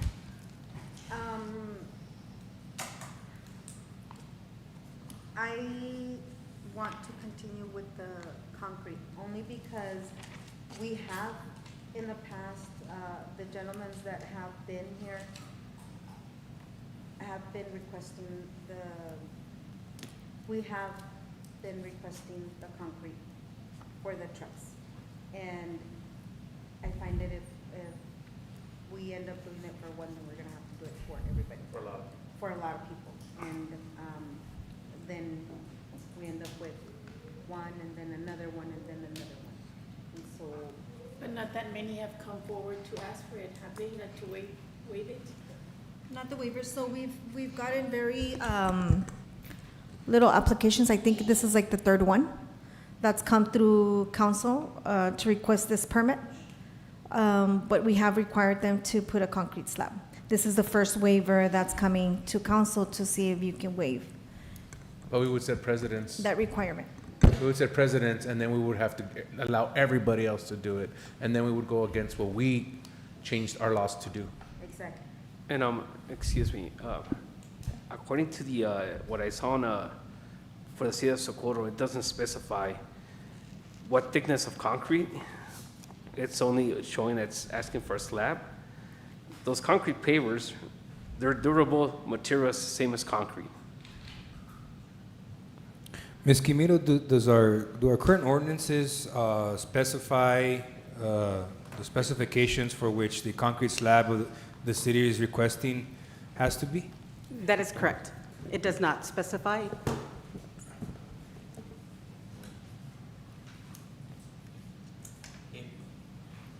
I mean, it's taking us back to, if he wants to, no ideas, for a 1-inch slab, he's gonna do it just to, you know. Just to that's- comply. If there's that's no, a if there's concern. no specifications, And that, Mayor, and that is exactly right.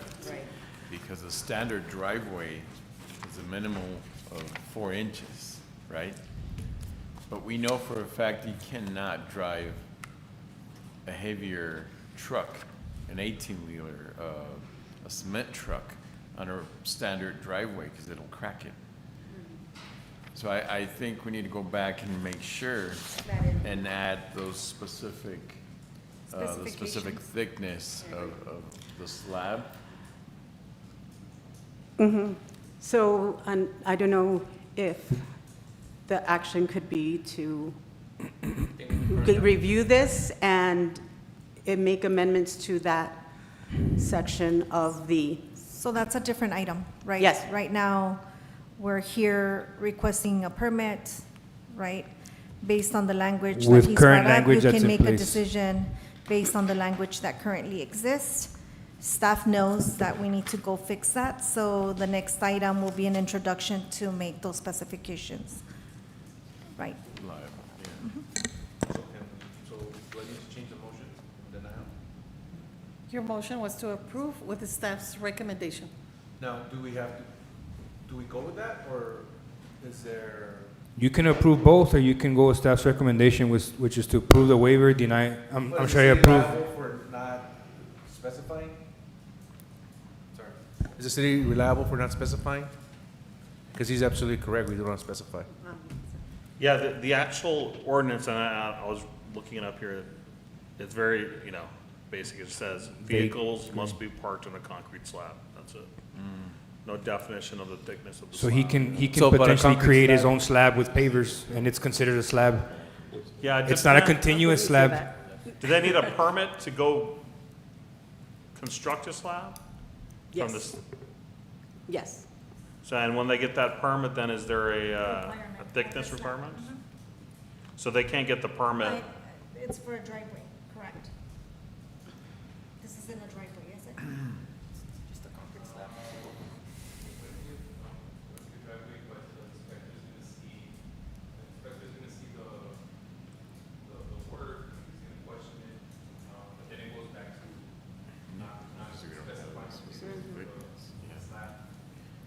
Ms. Cordero?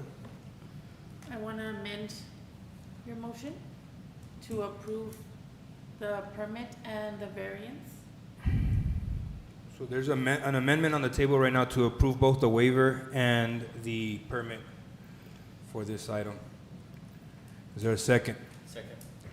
There's been a motion and a second. All those in favor say aye. Aye. So let's go down the line.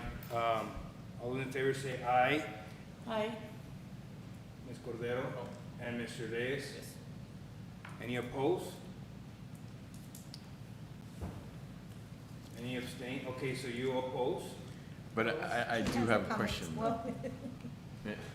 But are we coming back, though, with Yes. particular specifics? That's up to you, or have you After placed an Yes. item on the agenda? Yes, we're gonna place an item on the agenda.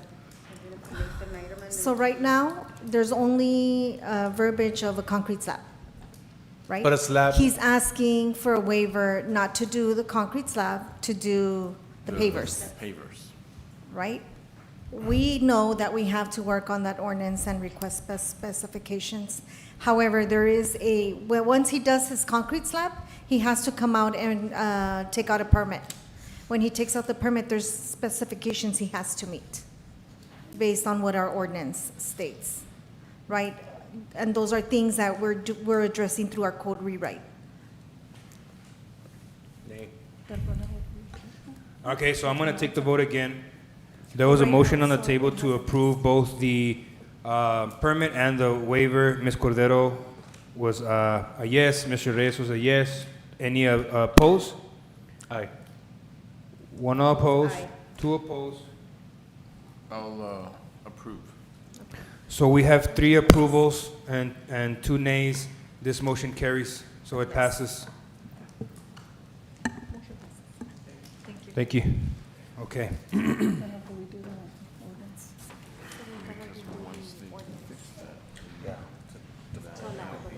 Okay, moving on to agenda item number 17. This is a public hearing of an ordinance approving the waiver request from section 38-8.2, preliminary plat, plans and data, subsection C, engineering reports, to waive the storm drainage plan requirements for the Campoya subdivision being track 17, block 15, Socorro Grant, and located on Melendez Drive, Socorro, Texas.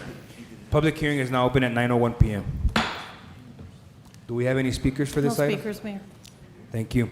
As there are no speakers for this item, we're going to go ahead and close the public hearing at 9:02 p.m.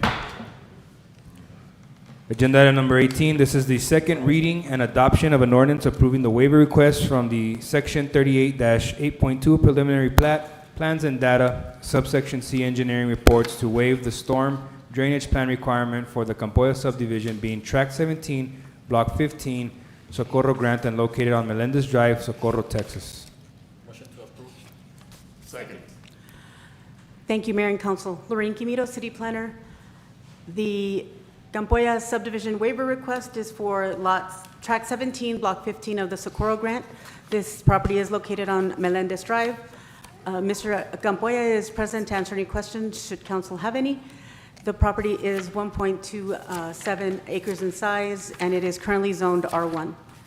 The current land use is vacant, and the request is for approval of a waiver request for the Campoya subdivision, and this would be to waive the stormage drainage plan requirement, as the applicant states a financial hardship.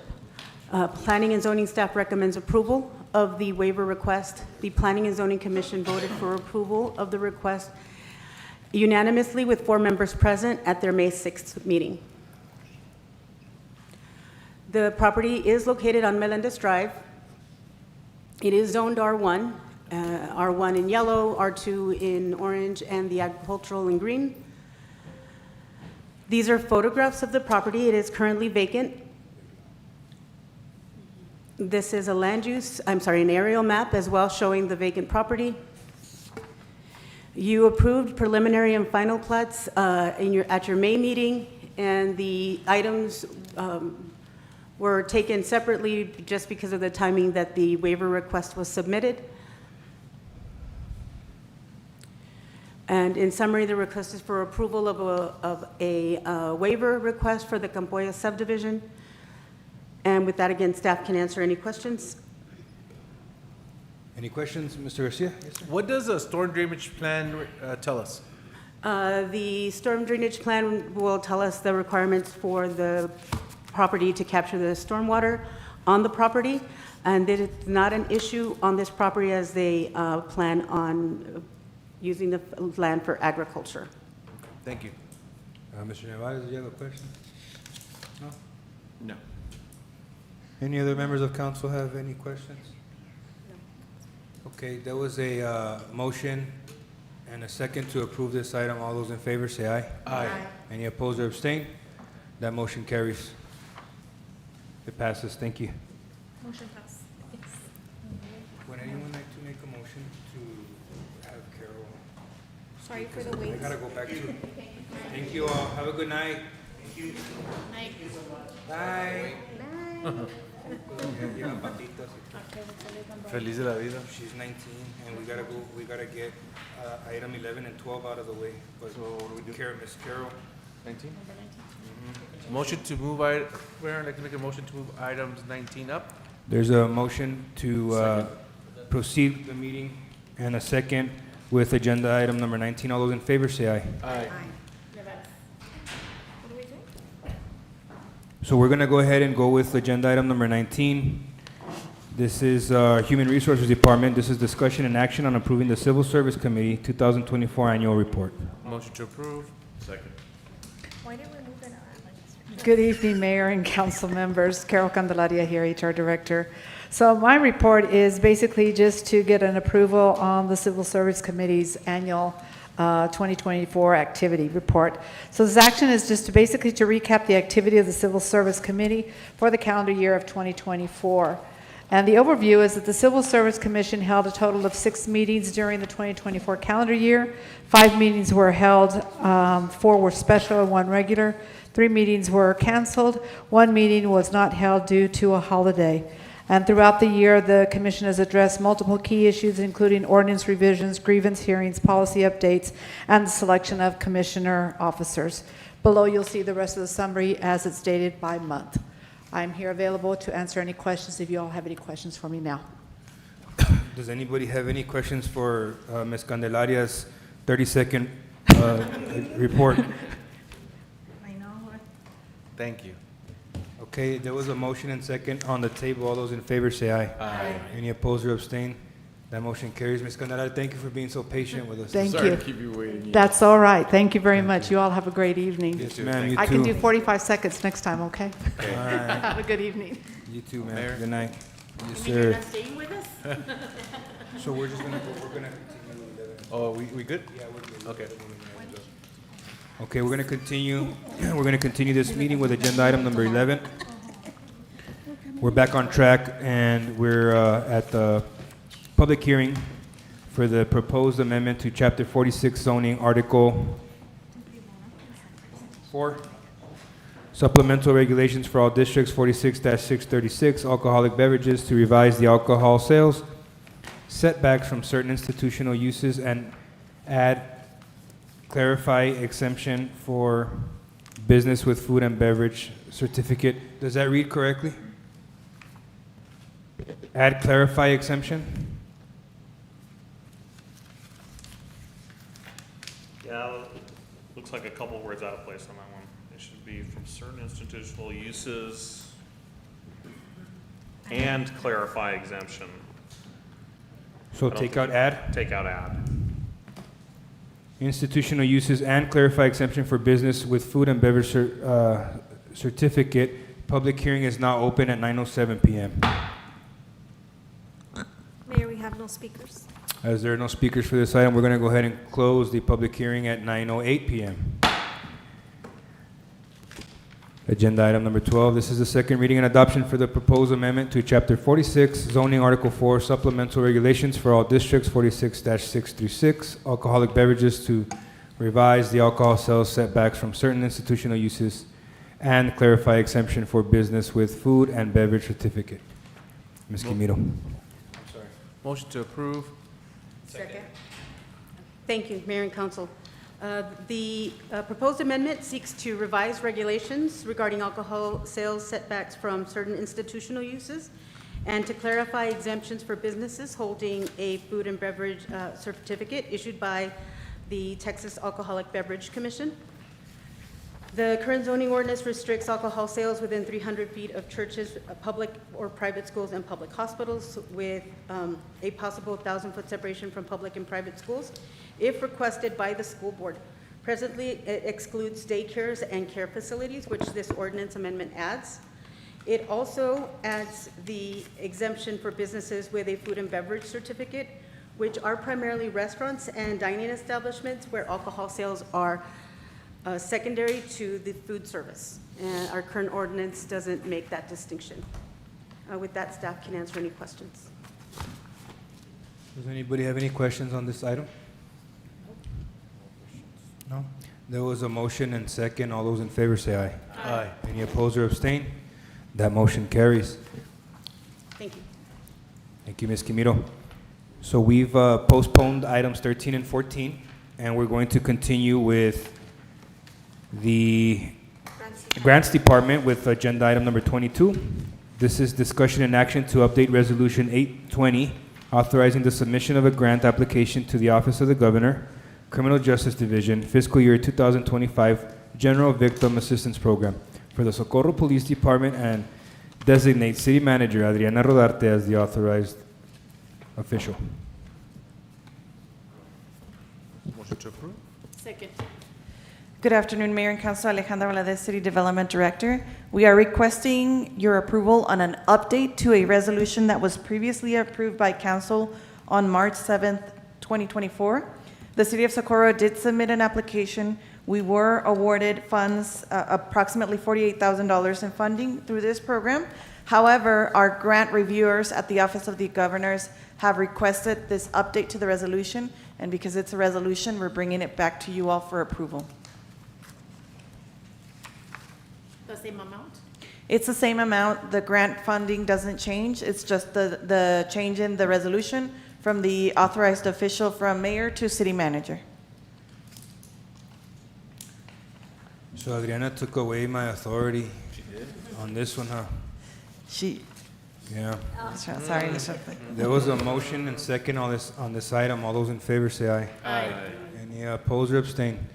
That motion carries. Agenda item number 23. This is discussion and action to update Resolution 821, authorizing the submission of a grant application to the Office of the Governor, Criminal Justice Division, fiscal year 2025 Criminal Justice Program for the Socorro Police Department, and designate, again, City Manager Adriana Rodarte as the authorized official. Motion to approve Second. You don't have to. with haste. Good afternoon, Mayor and Council. I do have about 3 more of these for you all to review.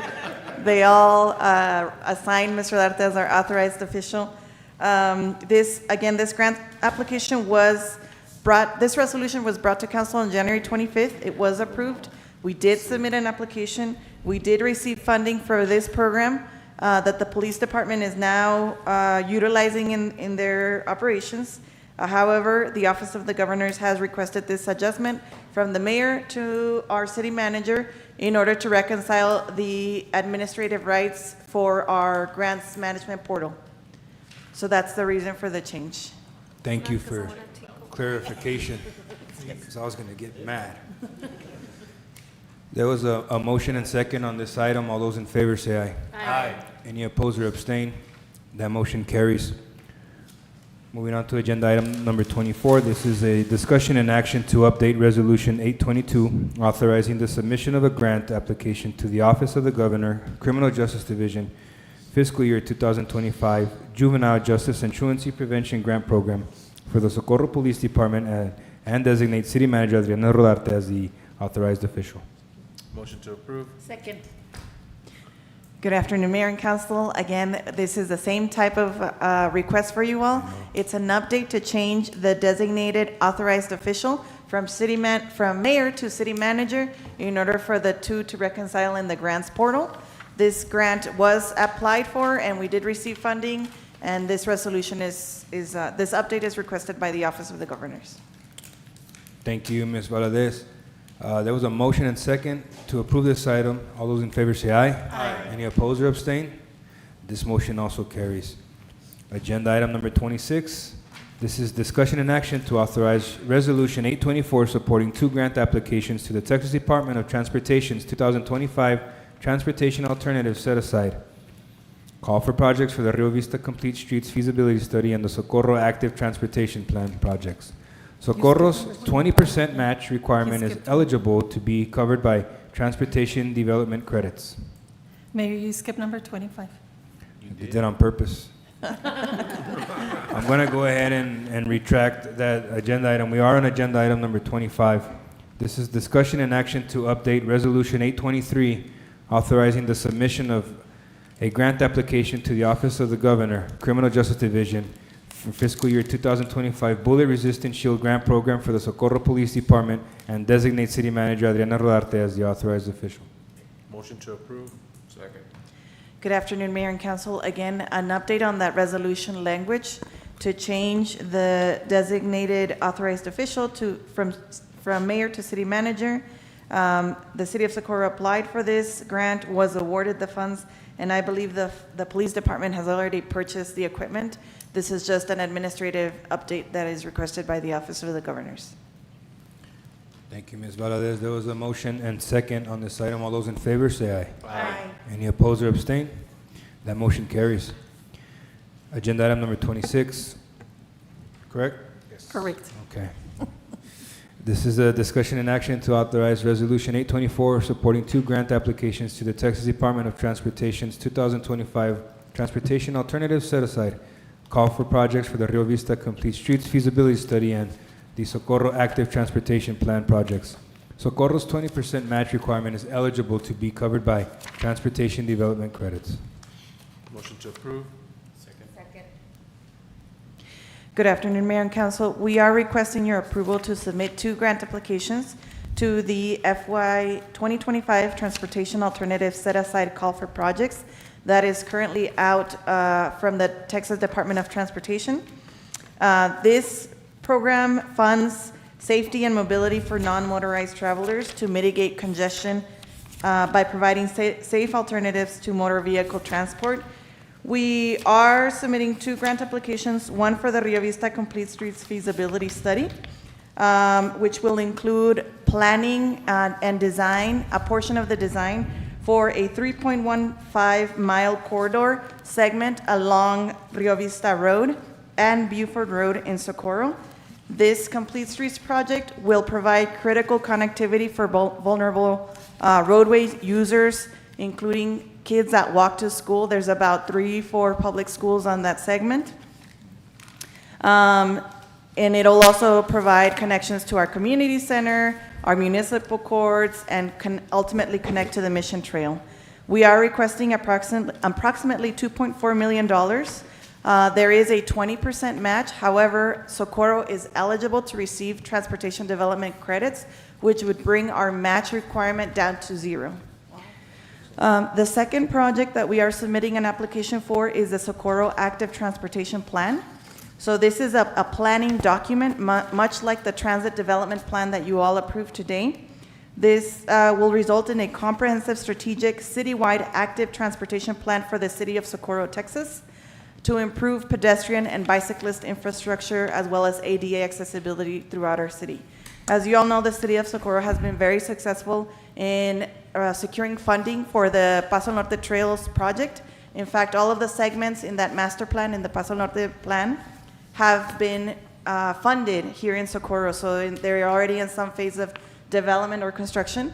This plan would expand that Paso Norte Trail network throughout the entire city, so that eventually we have trail connections and sidewalks going all the way up to I-10 and down to our historic Mission Trail.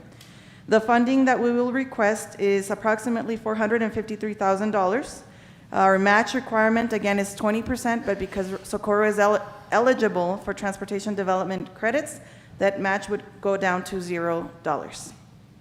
I'm not sure if you all have any questions. Does anyone have any questions for this item? No? There was a motion and second. All those in favor say aye. Aye. Any opposed or abstain? This motion carries. Thank you, Ms. Valadez. Thank you. We're moving on to our police department with agenda item number 27, This is discussion and action to approve an interlocal agreement between Emergency Health Network and the City of Socorro Police Department. Motion to approve? Second. Good evening, Mayor and Council. Robert Rojas, proud Chief of Police for the City of Socorro. So I'm here, excuse me, I'm here just to present this, it's a discussion and action item requesting us to enter into an interlocal agreement between EHN, or the Emergency Health Network, and the City of Socorro Police Department. This is going to allow us to continue on with our CIT program. We did take a little bit of a break because of the funding. Alejandra was actually able to find or reallocate some of grant funding. So we're going to go ahead and we'd like to enter into an interlocal agreement so that we can continue that program on, and then hopefully locate funding from now till the end of this grant so that we can continue the CIT program with EHN. And I'm here to answer any questions if you have. Does anyone have any questions for Chief Rojas on this item? I'm just curious, Chief, the CIT program, do you go into the homes with the CIT program? Absolutely. I know we do the CIT within the schools, but. So the way that it works is it's kind of like a hybrid approach. So you have an officer and a clinician that are paired up together. Mm-hmm. So we have multiple CIT certified officers who have actually attended a CIT academy, which is quite lengthy. So they have to attend that training in order to be considered CIT. In addition to that, they ride with a clinician from EHN, and they ride full crew. So the officer is normally going about their day normally. However, if a call where a person is in crisis, maybe even doing follow-ups, what they'll do is they actually are primary on those calls, so that the officer that doesn't have the clinician is kind of pulled out of it, and then the officer with the clinician, with the recognition of the knowledge, is able to go into whether it be a household, a business, and pretty much we're able to de-escalate the situation and then try to find and connect people with the services that they need. And unfortunately, in our community, that is something that is happening very often. And our officers are starting to notice that we do have that kind of issue here in our community. So it's absolutely a program that we like, we're doing really well at, and that we want to expand on.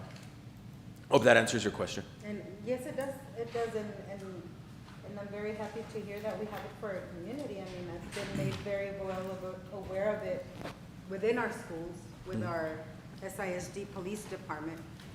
And so I'm very well aware of the program, and it works very well. I just didn't realize within our community how. No, absolutely. And the way it works is, so originally we had a team that was only focused on that. Kind of what I saw was, I thought the need to spread it out across patrol.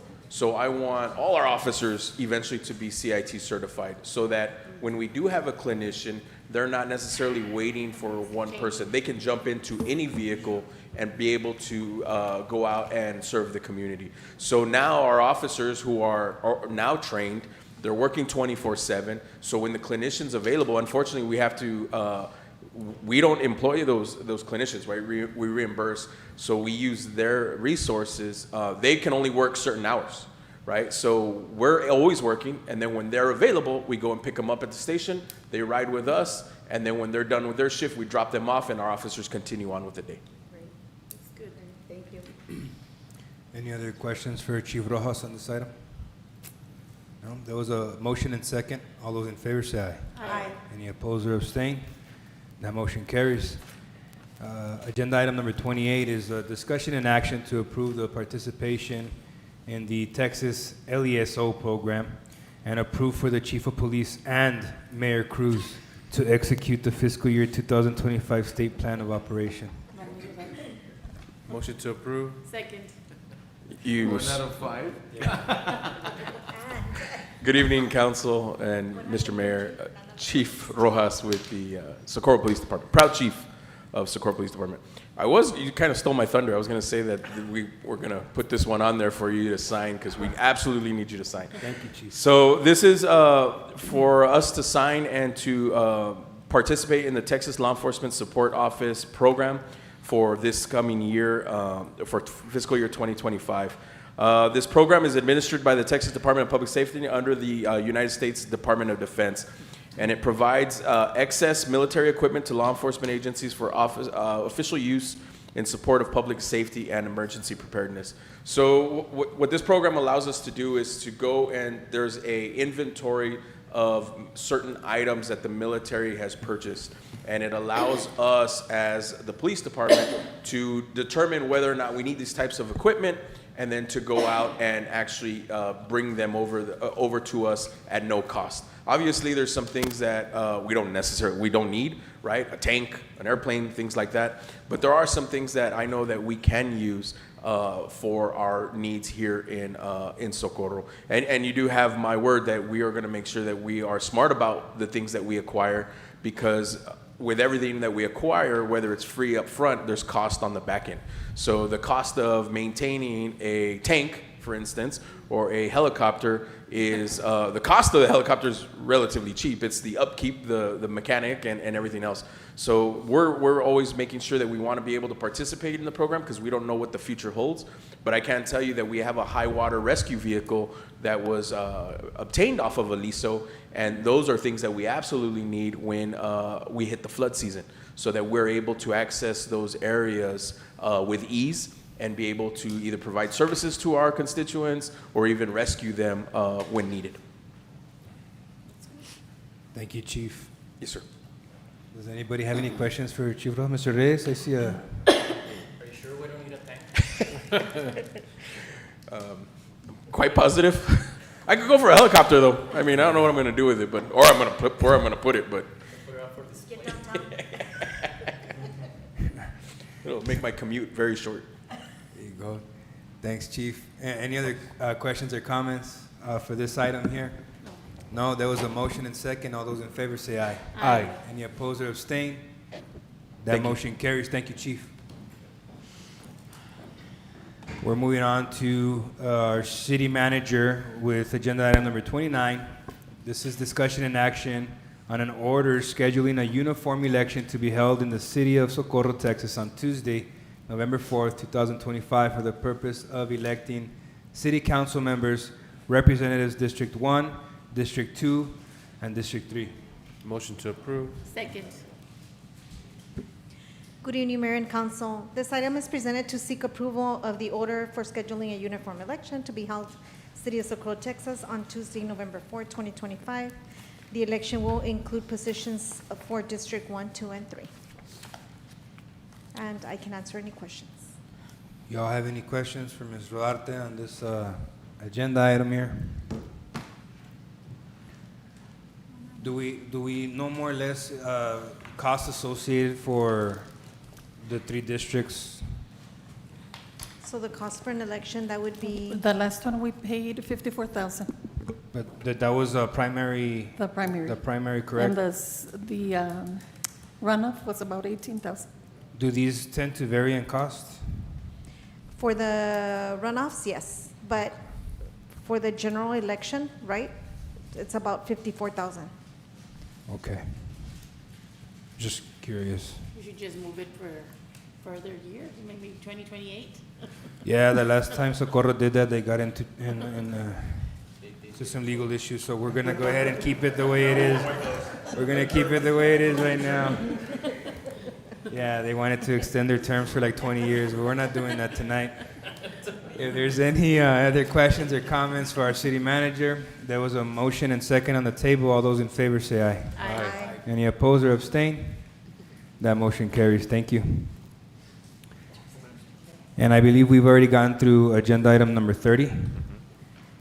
And we're moving on to agenda item number 31. This is discussion and action to approve the licensing agreement between the City of El Paso, Sun Metro, and the City of Socorro for the use of the Nestor A. Valencia Mission Valley Transit Center to connect the City of Socorro's transit system to the regional transit network. Motion to approve. Second. Thank you, Mayor and Council. Lorraine Camito, City Planner. This item is in relation to the previously approved item adopting the Socorro Avanzando 2025-2028 Transit Development Plan.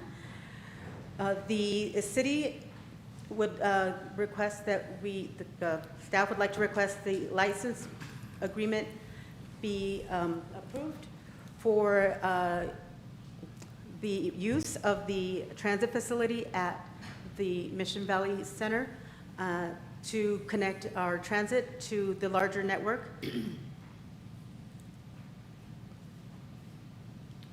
This agreement allows us to use a specific transit center within El Paso, facilitating continued transit connectivity. With that, staff can answer any questions. The impact financially to the city is a $5,000 annual payment to use the facility. Thank you.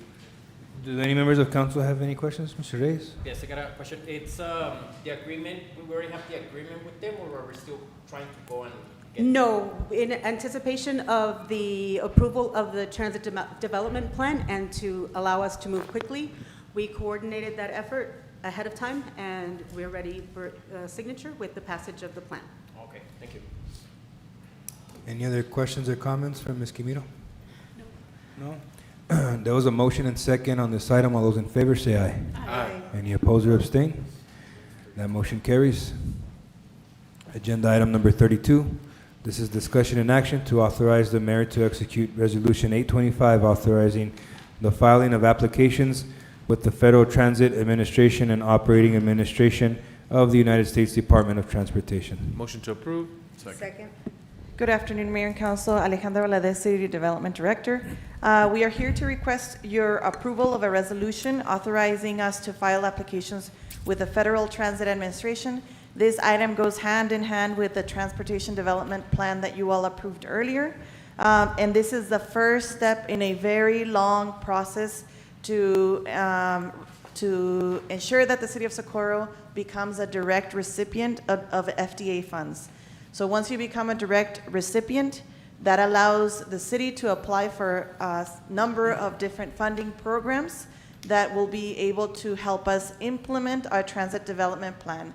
Some of those funding programs may include access to 5307 urban funds, as well as some capital funding to be able to purchase vehicles. There's also infrastructure grants to be able to fix our shelters, or actually have shelters here in Socorro.